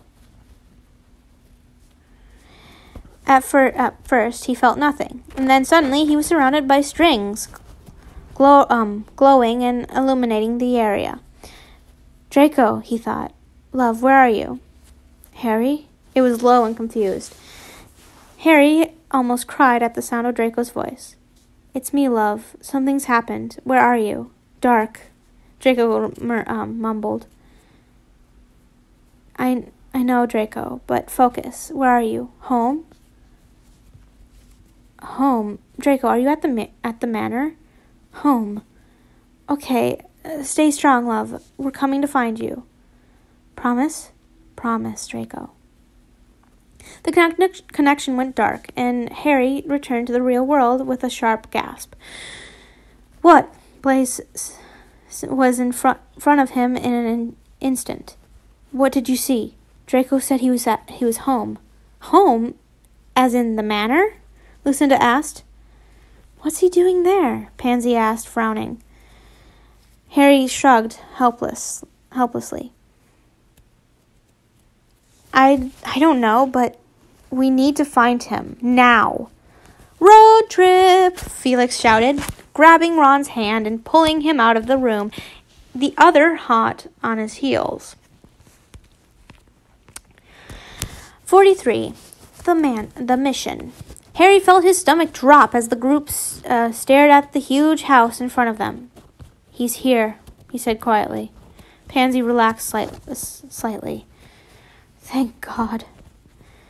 I don't know where in there exactly, though. That's quick. That's okay. Sorry, I don't know what that was. That's okay. We're gonna find him. Harry focused on the bond and was shocked to find nothing but pain. They're hurting him, he cried, pulling out of the bond. We need to find him now. Without any further instruction, the group ran forward to find their missing member. Harry's head was pounding. Draco's pain pounding against the walls of his head. He could see the strings without focusing anymore. The loose strings winding around physical objects around him. Draco, he thought. Draco, we're here. We're coming for you. I can't. Draco, hold on. I'm serious. We're coming to get you. Harry, I love you. Harry froze in shock. The words were the most clear thing he ever heard from Draco. As Draco's voice had been tired and pain-ridden, these words were clear and sure, and rang through Harry's head 1,000,000 times before he finally answered. Draco, we're coming to get you. I love you. This isn't a goodbye, Draco. Tell me you love me too. I won't. Draco, we're coming to get you. He got no response. We need to find him now, he said, voice desperate. Blaise shot him a worried look. What did he say? Just find him. They came across an upstairs room, and upon opening it, saw Narcissa bound, gagged on the floor. Oh, gosh! Pansy whispered, rushing to untie her. Basement, Narcissa said. The second gag was away from her mouth. The gag was away from her mouth. He's in the basement. Harry, Felix, Blaise wasted no time, immediately turning away, sprinting down the stairs, and watched the strings fade slowly as he ran. No, he thought. Draco, stay alive. Please, I'm begging you. He saw the strings fade, and the red ones tried to wind around his arms, no longer tickled. They burned his skin.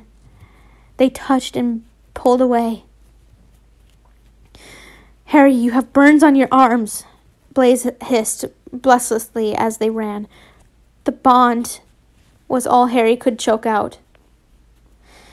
They reached the stairs and through the doors opened the running downstairs and choked at the sight in front of them, tears threatening to spill over. Draco was lying collapsed on the floor, covered in dirt and blood and dirt. Damon and Hermione stood off to the side with glazed eyes. Bellatrix Lestrange stood over him, grinning crazily. "Where's Diane?" Blaise asked, his voice harsh. "Right here," Bellatrix said, spreading her arms and grinning. "Welcome to the party, boys. Haven't you heard of Polyjuice Potion?" "You bitch," Felix hissed. "You fucking cursed Damon and Hermione?"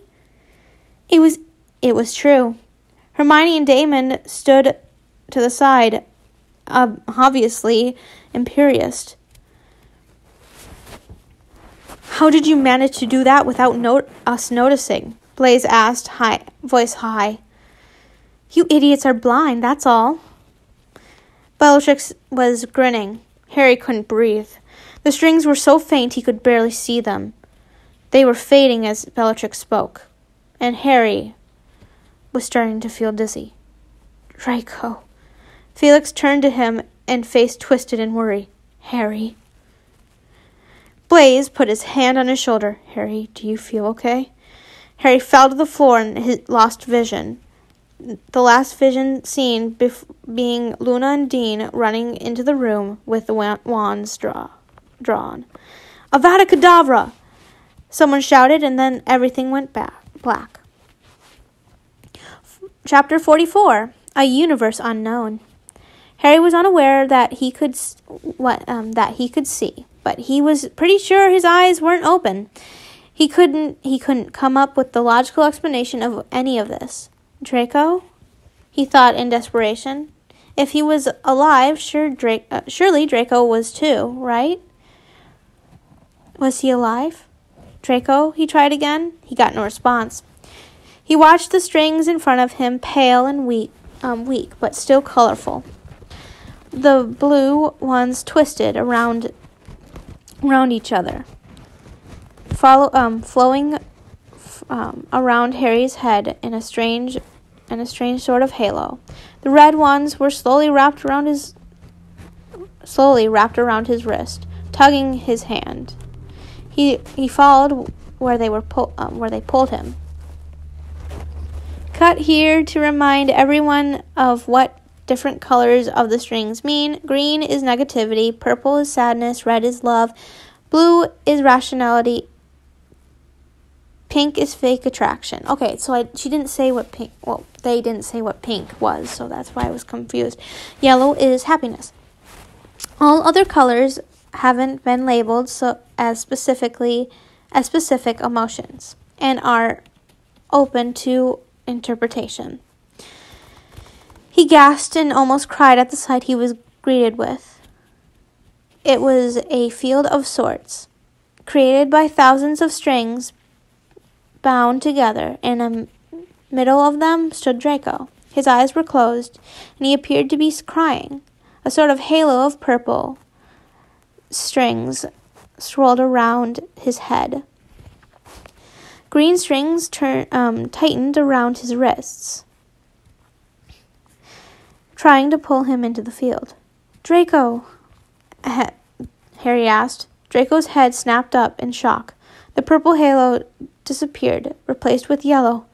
He tore his arms away from the green restraints and ran towards Harry, wrapped around him in a tight hug.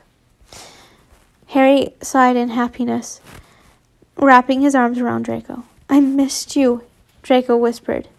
"I missed you too," Harry whispered back, barely able to comprehend this. "What happened?" "I'm not sure. I was knocked out. Next thing I knew, I was in my basement, and then I think I talked to you, and then I was here." Harry pulled away from their embrace and smiled at the red string wound around their wrists, keeping them to hold hands. It felt familiar. "Are we in heaven?" he asked. Now that you're here, yes, I think so." "Sap," Harry teased, smiling. "I try. I think I'm okay with this being heaven," Harry said quietly. "I'll miss my friends." I know I never thought I would say Miss Pansy's collection. Oh, gosh. Mom, don't listen to me right now. Okay, she's not listening. Oh, gosh. I know I never thought I would miss Pansy's collection of high-tech sex toys jokes. Hermione and Damon were imperious, Harry said. I never even got to talk to Hermione. Last words to her were yelling at her. Ironically, I think your exact words to her were her collection of high-tech sex toys when she asked why you were friends with Pansy. Draco replied with a small smile. Harry laughed. Yeah, I forgot about that. His smile faded. What if they didn't make it? They're tough. They made it. And they'll make it through this. Draco squeezed Harry's hand. Knowing Pansy and Felix, they have the most extra funeral for us of all time. Mom, do you want to have red and purple flowers together for your funeral? I don't mind it. You don't mind it? Just to make Debbie mad? Yeah, Sam was the only one who has issues with red. That's why I said Debbie. So that's what you're going to do? For your funeral, just give you some pink, the red and... I don't have an issue with that. Poor Debbie. Let's just say that. Okay. And knowing Tabitha and Neville, they'll argue with them and want to tone it down. Harry said, laughing. $10 says Felix will incorporate a glitter cannon. Oh, please. Seamus is bringing the glitter cannon for sure. Draco laughed, and Harry realized that even if he could never see his friends again, maybe eternity with Draco wouldn't be the worst thing in the world. Remember Paris, he asked. Of course, Draco replied, smiling. It was one of the best days of my life, mostly because it was with you. The strings in front of them shaped themselves into the sunset. Harry and Draco had watched it from the Eiffel Tower. Remember this? They're discussing their funeral because they think they're in heaven right now, and they're betting their friends that what they would do. So it's kind of sad, but at the same time, it's kind of funny. But you can't get away from it. It was, Harry murmured quietly. How could I forget? I wanted to kiss you so badly, but I was so afraid of what you would do. Well, now you can. Harry smiled, leaning forward and kissing his lover. Do you think when the 10 weeks is up, our bond is over? We will be split into two separate heavens? He asked quietly. Draco's smile faded. Harry, when did you guys come get me? Same day you went missing. Why? We only had 70 days of our bond. That was day 61. Draco, how much time do we have left? Harry asked, panicked. I don't know. Time is weird here. Draco, Harry choked. Look. Draco looked down at the fading red string wrapped around their wrists. It's not heaven without you, Harry whispered. Maybe it was never heaven at all. Maybe this is hell, and this is how we are tortured. I love you, Draco. I love you, Harry. And the strings faded, and Draco was gone. My recording stopped. Hold on. Okay. Hold on. Okay. Here we go. This is the ad, which messed it up. Chapter 45, the final chapter. Fun fact, the original title of this chapter was Fine, I'll upload a chapter that doesn't make you want to to tear out your heart. But Wattpad still said that title was too long, so I decided to scare you guys a bit instead. No, this isn't the last chapter yet. That was a PS. Happy New Year, fuckers. Yikes. I'll upload the next chapter exactly at midnight, where I'm at. It might not be midnight for y'all, but whatever. Harry gasped sharply as he sat up in his bed. He was acutely aware of the tears streaming down his cheeks and hastily wiped them away. Harry? Ron asked, kneeling by him immediately. Instantly, all eyes in the room were on him. Are you guys okay? Harry asked. What happened? Am I alive? Is this heaven again? Ron looked concerned. No, Harry, it's not heaven, and yes, you're alive. Yes, we're okay. Dean knocked Bellatrix out. She's in Azkaban for life. Wasn't she in... Wait, no, she got away. Oh. Nice. Hermione and Damon were both pretty messed up, but they're recovering. Draco? He asked hoarsely. Hasn't woken.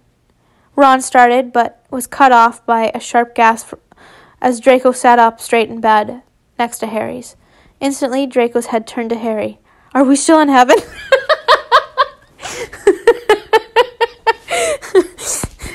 Mom.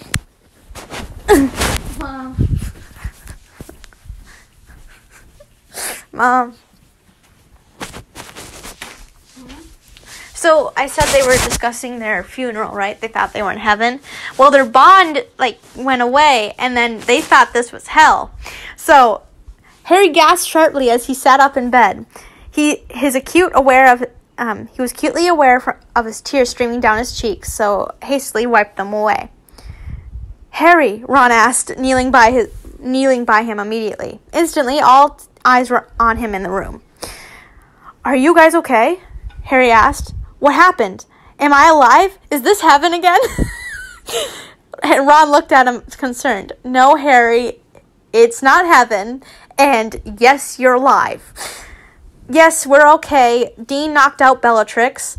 She's in Azkaban for life.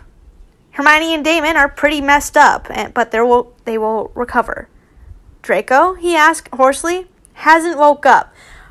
Right then, Ron started, but was cut off by a sharp gasp as Draco sat up straight in bed next to Harry's. Instantly, Draco's head turned to Harry. Are we still in heaven?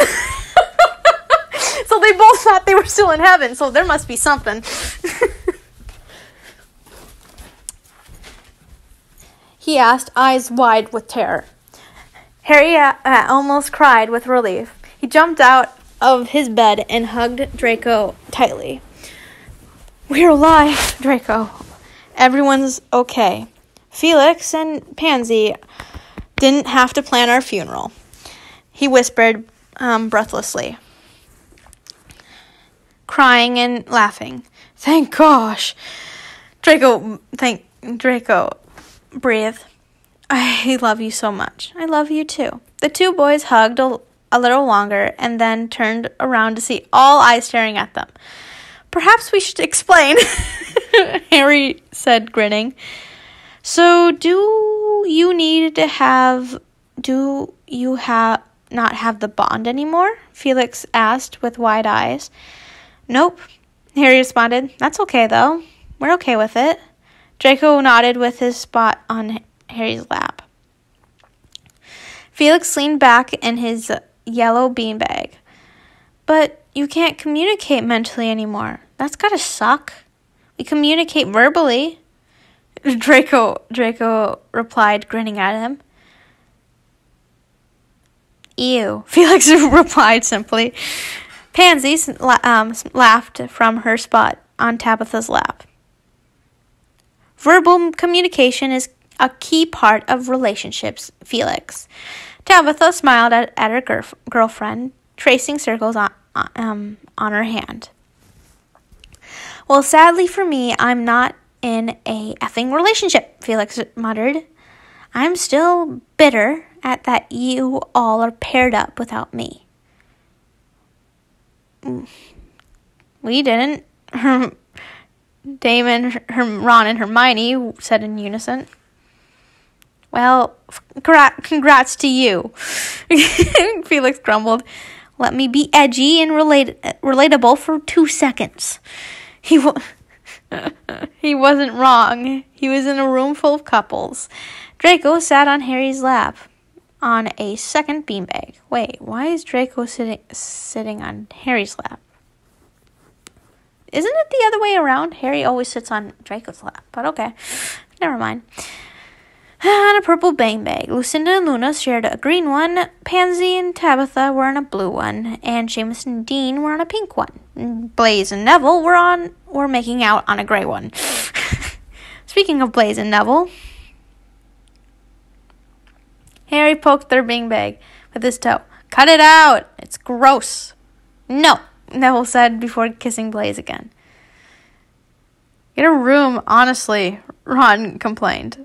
An excellent suggestion, Blaze said breathlessly, standing and dragging a blushing Neville out of the room. Ew, Ron said simply, scrunching up his nose. Ew, indeed, Felix agreed. Ron grinned at him. Well, we're talking about gay people and getting a room, Dean said, standing up. Me and Seamus have somewhere very important to be. Ew, Felix called after them as they rushed out of the room laughing. Lucinda smirked at Luna, and they didn't even say anything before standing up and leaving the room. Cry, yeah, Christmas. Yeah, Ron said, laughing. Everyone's getting laid but me. Hello? Felix asked, spreading his arms in aspiration. Virgin extraordinaire over here. Fuck you. Ron laughed. There's no way you're a virgin. Felix raised a cocky eyebrow. What's that supposed to mean, Weasley? Taking me for some kind of slut? I'll have you know that I am in fact a virgin. Yes! I have some very handy toys that can help with that, Pansy called from her beanbag. Felix snorted. Not on your life, Pansy. My first time is gonna be damn special and very, very gay. Ron snorted at that. My head's starting to hurt, Hermione said, standing. I think I'm gonna go to bed. You okay? Harry asked. The Imperius had some lasting headaches on Damon and Hermione. It was not intended to be used long term. Yeah, just need to lie down. I'll take you, Damon offered, helping her up. Good night, guys. Night, everyone replied. Nah, and then there were 4. Wait, no. Pansy and what's-her-face is still there, right? Yeah, Pansy's still there. So there's 6. Yeah, and then there were 4, Felix said, smirking. There's 6, Harry started to say, but he realized quickly that Pansy and Tabitha had disappeared. What? Maybe we should copy everyone else, Draco murmured. Brilliant idea. Night, Ron. Night, Felix, Harry said quickly, pulling Draco out of the room, ignoring Ron's shout of, ew. Chapter 46. That gay shit. Start for the new year right off the bat. Ron stared at the floor as he tried to come up with something to say to the beautiful boy in front of him. So, Felix said awkwardly. So, Ron agreed weakly, instantly hitting himself mentally. Everyone's in couples, Felix said quietly, except us and Damon and Hermione. Do you still love her? Now that you know she's not evil? Felix's brown eyes searched Ron's. I love her like a sister. I think she's not my type. What is your type? Felix whispered, you. Ron wanted to say, blondes, preferably with brown eyes. Felix frowned slightly.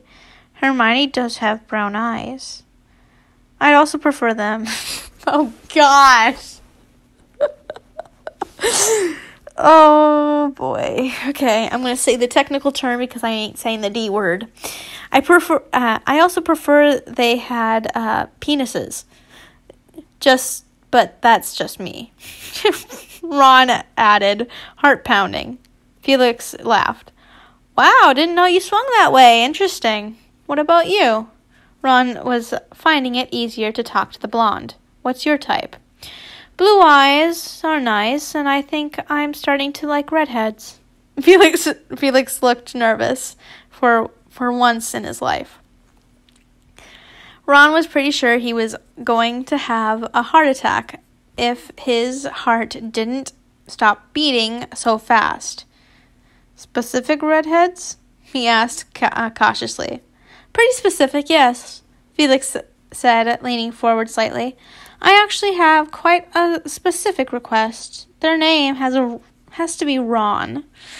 It's kind of like a personal preference. Ron cut him off with a kiss, before immediately pulling away. I'm sorry, he whispered breathlessly. Felix just smiled. I'm not, he whispered before pulling Ron close and kissing him again. Come on, I'm almost done. Boop, boop, boop, boop, boop. Go away, Ad. I don't care. Yeah. Okay. 47. That good shit. Harry, Draco said from his spot on the bed. His feet were propped on the window and his head was hanging off the edge of the bed. He didn't understand how Harry could look beautiful even when upside down. Yes, Harry looked up from his drawing. What are you going to do after we graduate? I have no clue. Hopefully something that has to do with maybe teaching here. Do you think you still want to be with me after we graduate? Draco, you're my soulmate. I can't control whether you break up with me, but I can promise that as long as I live, I'll never leave you. Draco smiled nervously. That makes this little less difficult. What? Harry looked up from his paper. Can we go for a walk? Harry smiled, a little unsure, but he set his things to the side and held Draco's hand as they left the Hogwarts grounds. Hold on, Draco said before operating them. Holy shit, Harry yelled as he almost tipped off the Eiffel Tower. It would have been the stupidest way to die after surviving so much. Be careful, Draco laughed, grabbing his arm. I can't have you die right now. What's so special about right now?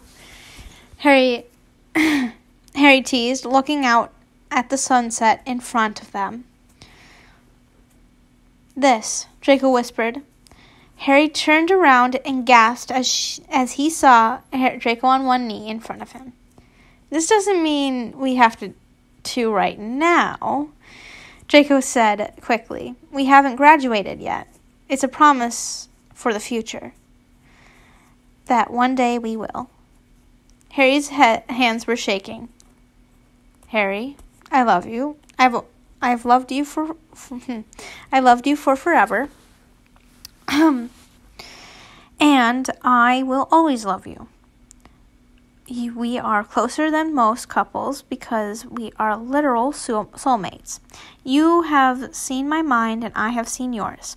I love you more than words can express, and I pray you'll say yes to this because Otherwise, this could be awkward real fast. Harry, will you marry me? Oh, crap.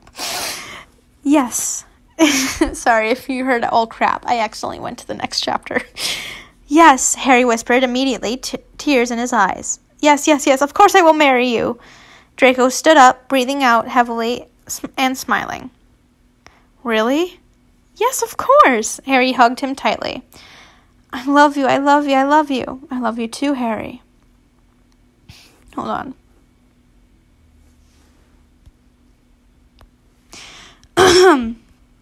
Sorry, I had a new one on there. Chapter 48. Do we have a wedding? We do! Harry had to physically refrain himself from laughing as Felix scattered all rose petals along the aisle. When they had told their friends that they were getting married, Felix's first words had been, I'm gonna be the flower girl. Ron had fallen on the floor laughing at those words, but here they were now. As he scanned the people in front of him, he couldn't help but smile as memories flooded back to his mind. Blaise and Neville, two of the groomsmen, walked arm in arm toward them. Potter is an honorary Slytherin. We're loyal to our own, Blaise said coldly, defending Harry from Diane.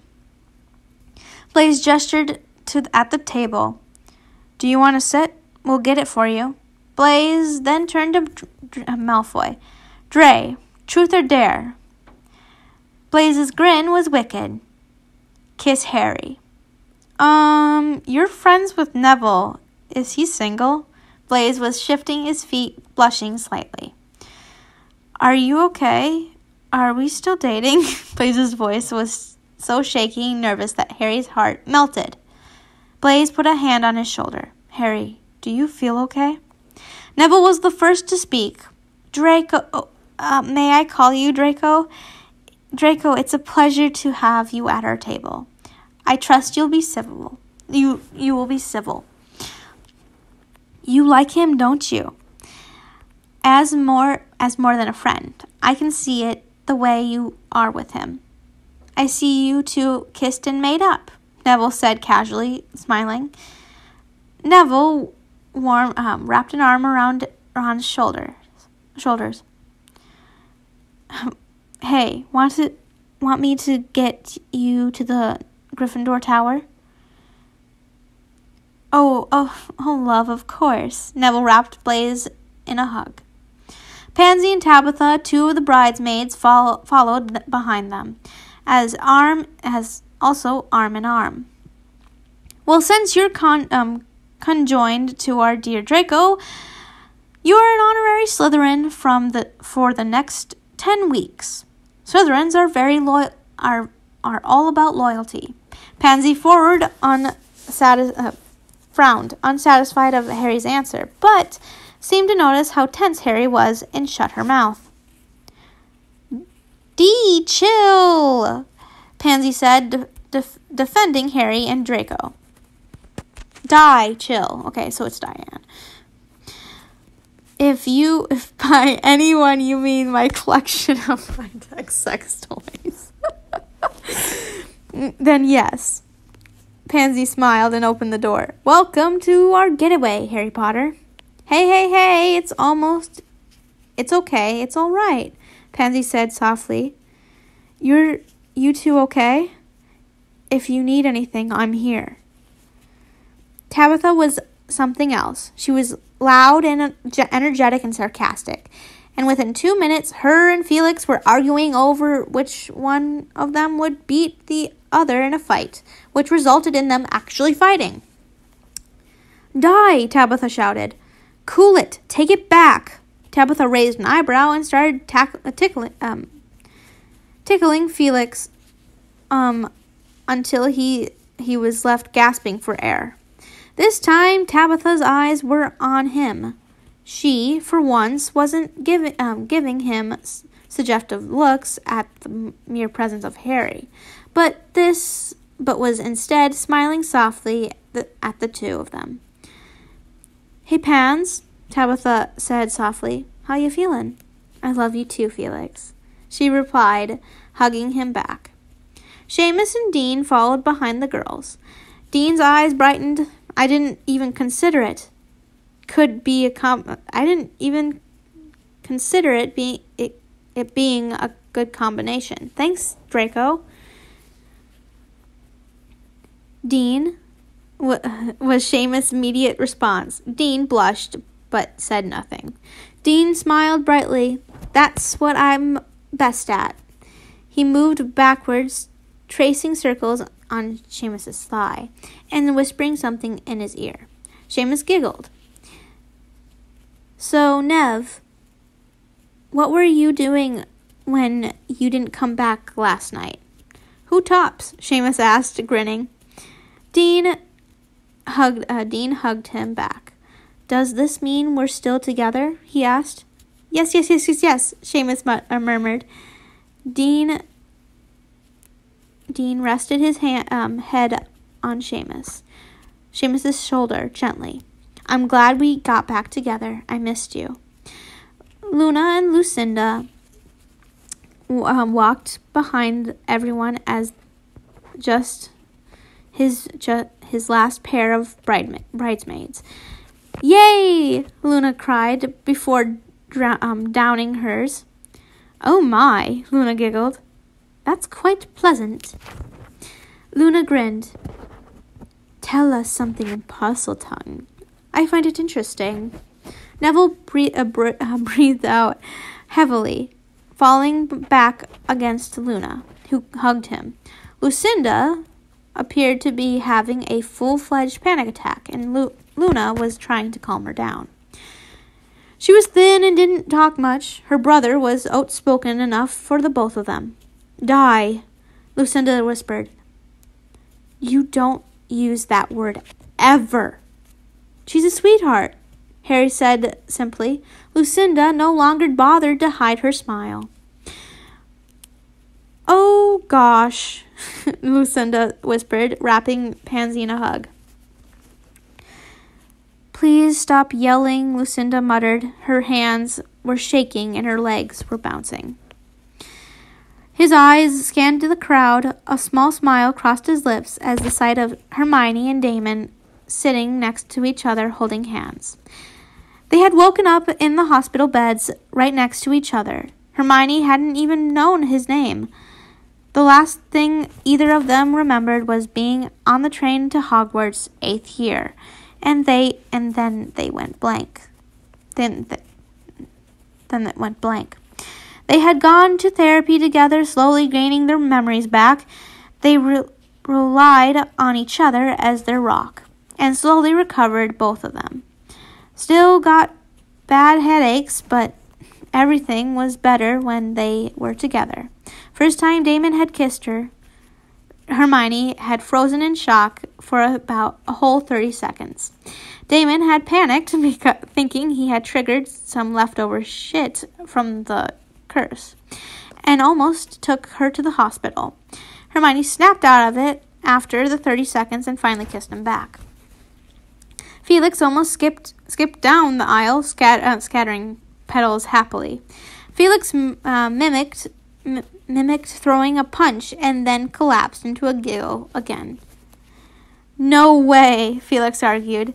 I wouldn't tap a monkey or you, though I guess it's the same thing. Okay, he laughed.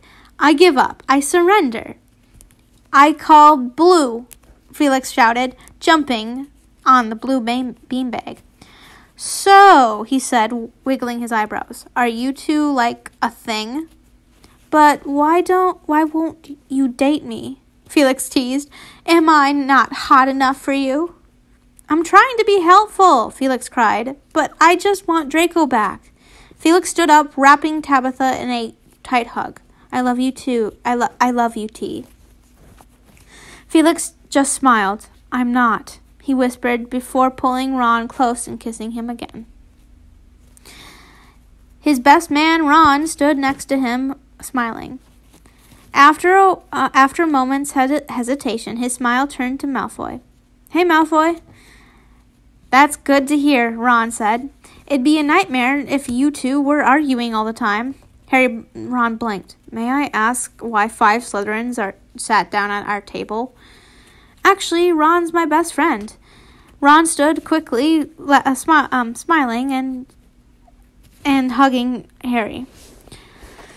It's all right, Ron soothed. We'll have to refrain from insults and threats to certain people for now. How are you feeling? Ron asked carefully. Ron climbed out of his beanbag and hugged Felix tightly. Ron cut him off with a kiss before immediately pulling away. Harry decided his wedding was perfect. He had everyone he wanted there. He looked at the beautiful blonde in front of him. Oh my gosh, there's so much dialogue! That his memories in front of him, smiling. Harry saw it a split second before Malfoy, and their cauldron was going to explode. There's no way I can tolerate being around him that long, Malfoy shouted. And now we're agreeing? Malfoy shrieked, clutching his face. Potter, how are we supposed to shower?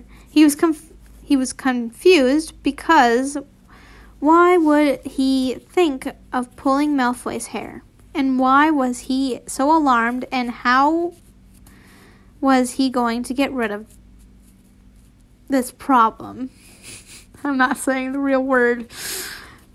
That's really good, Potter. Are you gay, Potter?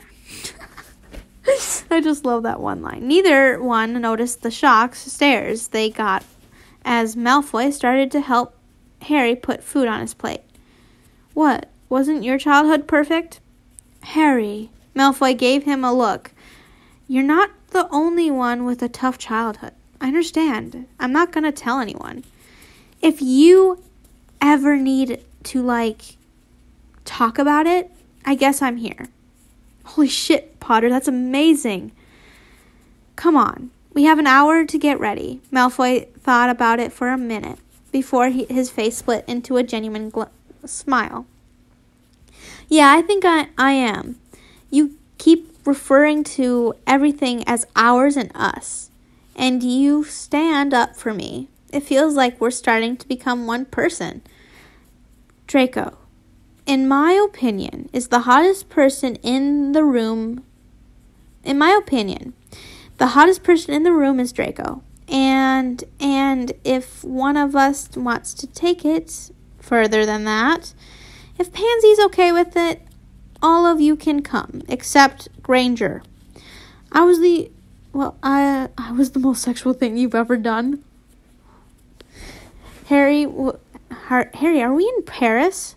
Diane, I'm going to give you 3 seconds to back the fuck up. And if you don't, I'm going to turn you into an ant and step on you.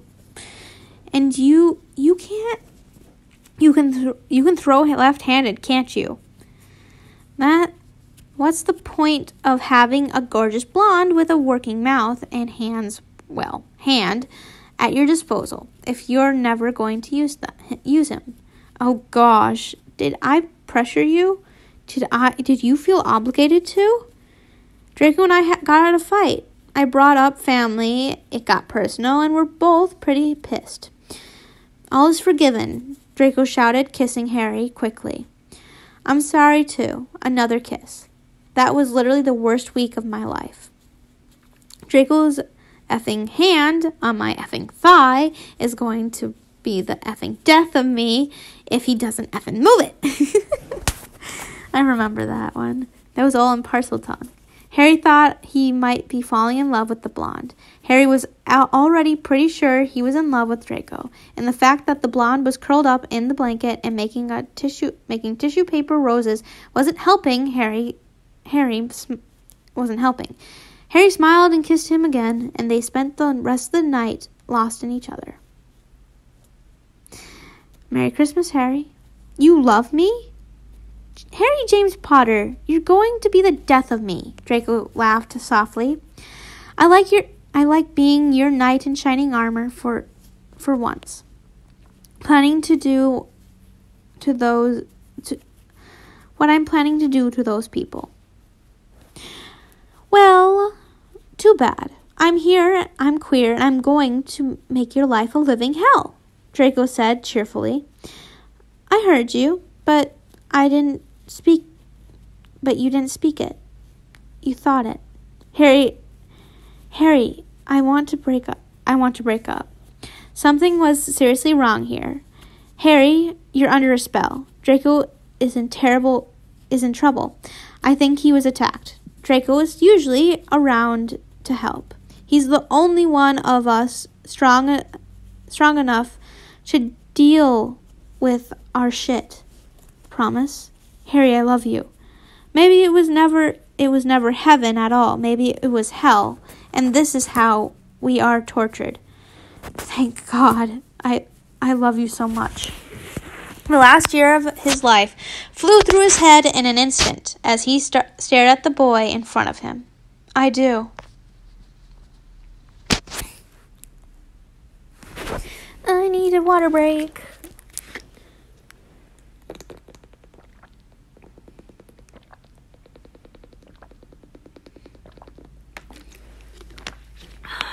Ouch.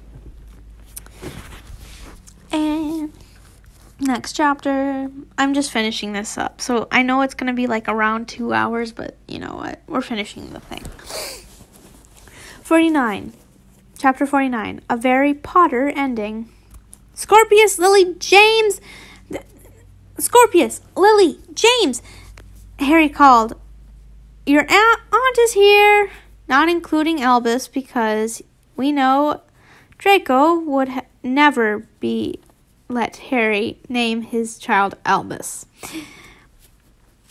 Footsteps pounded down the stairs, and 3 children flew at Pansy and Tabitha, who laughed as they were hugged by the children. Good to see you, Harry, Tabitha said, hugging Harry as Pansy hugged Draco. How is Hogwarts? Wonderful, Harry smiles. The kids are amazing. Your favorite uncle is here, Felix shouted as he walked through the door and hand in hand with Ron. Yay! Scorpius, James, and Lily hugged Felix and Ron tightly, and squealed in delight as Rose ran into the room, hugging each of them tightly. Slow down, Rose, Ron laughed. Hello, Harry. Hello, Draco. Within a few minutes, Hermione and Damon, accompanied by Hugo, joined the group, followed by... Sorry, I was hungry for just now. I'm hungry for a corned beef sandwich. I don't know why, but my taste buds were like, yummy. And that's like across town to get, so I can't do that. Followed by Seamus and Dean and their daughter, Kiana, as well as Luna and Lucinda with their twins, Lorcan and Lysander. A few minutes later, Blaise, Neville, and little Eli joined them. Where's Tonks? Eli asked happily the minute he was in the room. You mean Tonks? Tonks, Lily corrected. Here, Scorpius said brightly, showing Eli the tiny purple dragon in his hands. Ooh! Lorcan and Lysander. Oh, that's right. I have something I have to do after this. Lysander said in unison, "How is teaching art?" Oh, he's teaching art. What the heck? I would have thought of him as a potions teacher or something else. Anyways, let's keep on going. Blaise asked, conversational, sitting down. It's great. The kids find it that, hold on. a couple of minutes. Okay. Sorry, I had to text my person that. Okay. It's great. The kids find that it's relaxing. And I have to get this out of my way. Okay. Rely on their wands all the time. It's a great time for everyone. Harry was grinning, and Draco stared at him in adoration. Hey, Hard Eyes! How's potions? Pansy asked, laughing. Draco snapped out of it, grinning. It's great. The kids are terrified of me. Shut up, Harry laughed. They don't call him Professor. I got them to call him Dre.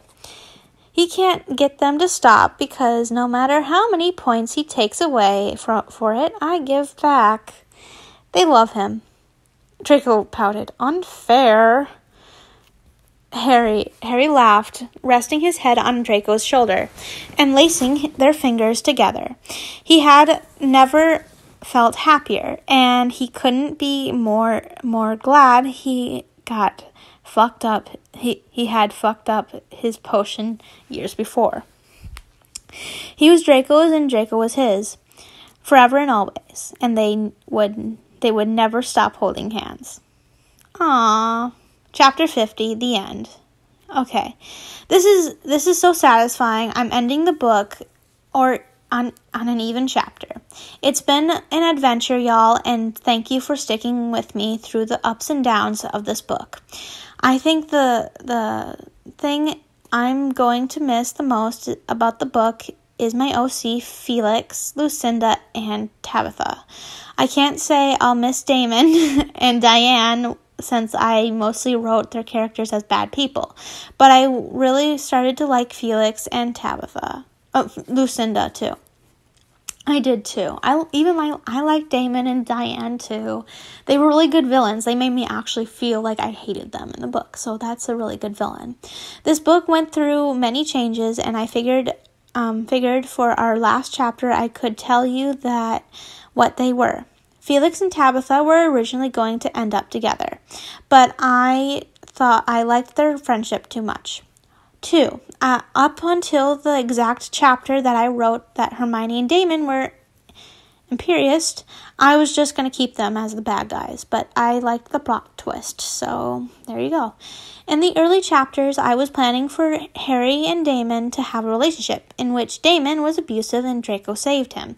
Harry and Draco originally weren't going to end up together, and it was going to be a sad ending where Harry married someone else and Draco was alone. I had another ending planned in which Draco and Harry died in chapter 44, which would be like sad, but at least they're together kind of thing. Ron was originally the bad character in the early stage of this book instead of Hermione, but so many Drarry books had a bad Ron, and I felt bad. I consider a relationship between Hermione and Pansy instead of Pansy and Tabitha. But I liked the idea of Hermione and Damon bonding over their shared experience. Felix originally died in chapter 43 when they raided the house because I felt that it would have been one of the saddest deaths, but I couldn't do it. Yeah, I wouldn't be able to do it either. Ron wasn't going to be a bisexual, literally, until I wrote the chapter about him and Felix. Oh, cool. 10. Bellatrix Lestrange was originally going to crash Harry and Draco's wedding and kill them, but I figured I don't write enough happy endings, which I should not read any of their books because I will cry during this, and you guys don't like me when I cry because it makes you guys cry too.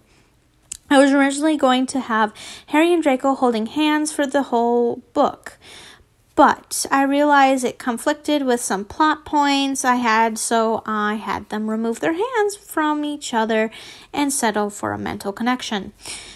Felix was originally in love with Draco, and there was a chapter from his point of view, watching Harry and Draco be happy together, and he would never have that, but I felt sad writing that, so here we are. That was sad, so no. I never once changed a line for Lucinda, because Lucinda was a pure bean throughout the whole story. Oh, that's so cute. Once again, thank you for reading. Signing off for the last time on this book, Nyx. Thank you guys for watching as well. Hold on. Okay. Go away. It's not doing what I'm supposed to do. Anyways, guys, thank you guys so much for watching. I hope you really liked this one. I know this one's a little long, but I was finishing the book and I didn't want to leave any out and then just have like a 30-minute video. Yeah. So, thank you guys for watching. I hope you really liked this one. I did, and I'm sad for it to leave. But then again, we have other Drarry stories we have to read. A lot of them, mind you. Thank you guys so much for watching. Give it a big thumbs up and comment down below what you want me to read next. Literally, comment a link, because then I won't be like, where the frick does this go? And tell me what it's about. If it's a new OC, because a lot of people want me to go into other things, like, what was it?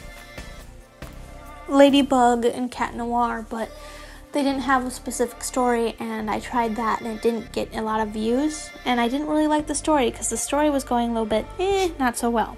So I'm sorry about that. But this one's gonna be a really long one. I'm sorry, but give it a big thumbs up and let me comment down below what you want to see next. And I already said that, but whatever, we're gonna say it again. If you have any struggles of any depression, anxiety, just, you can come to me. My socials are down below as well. My, I think my Wattpad's down there. You can talk to me on Wattpad. You can talk to me on my Instagram and my Twitter. A lot of people don't talk to me on my Twitter, but that's okay because I don't like my Twitter or my Snapchat. No offense to people who contact me on there. It's just I have a lot of creeps that go on my Snapchat and my Twitter. Anyways, thank you guys for watching. Give it a big thumbs up. If you haven't yet, subscribe, put on push notifications, and I'll see you next time. Love you so much. Bye bye.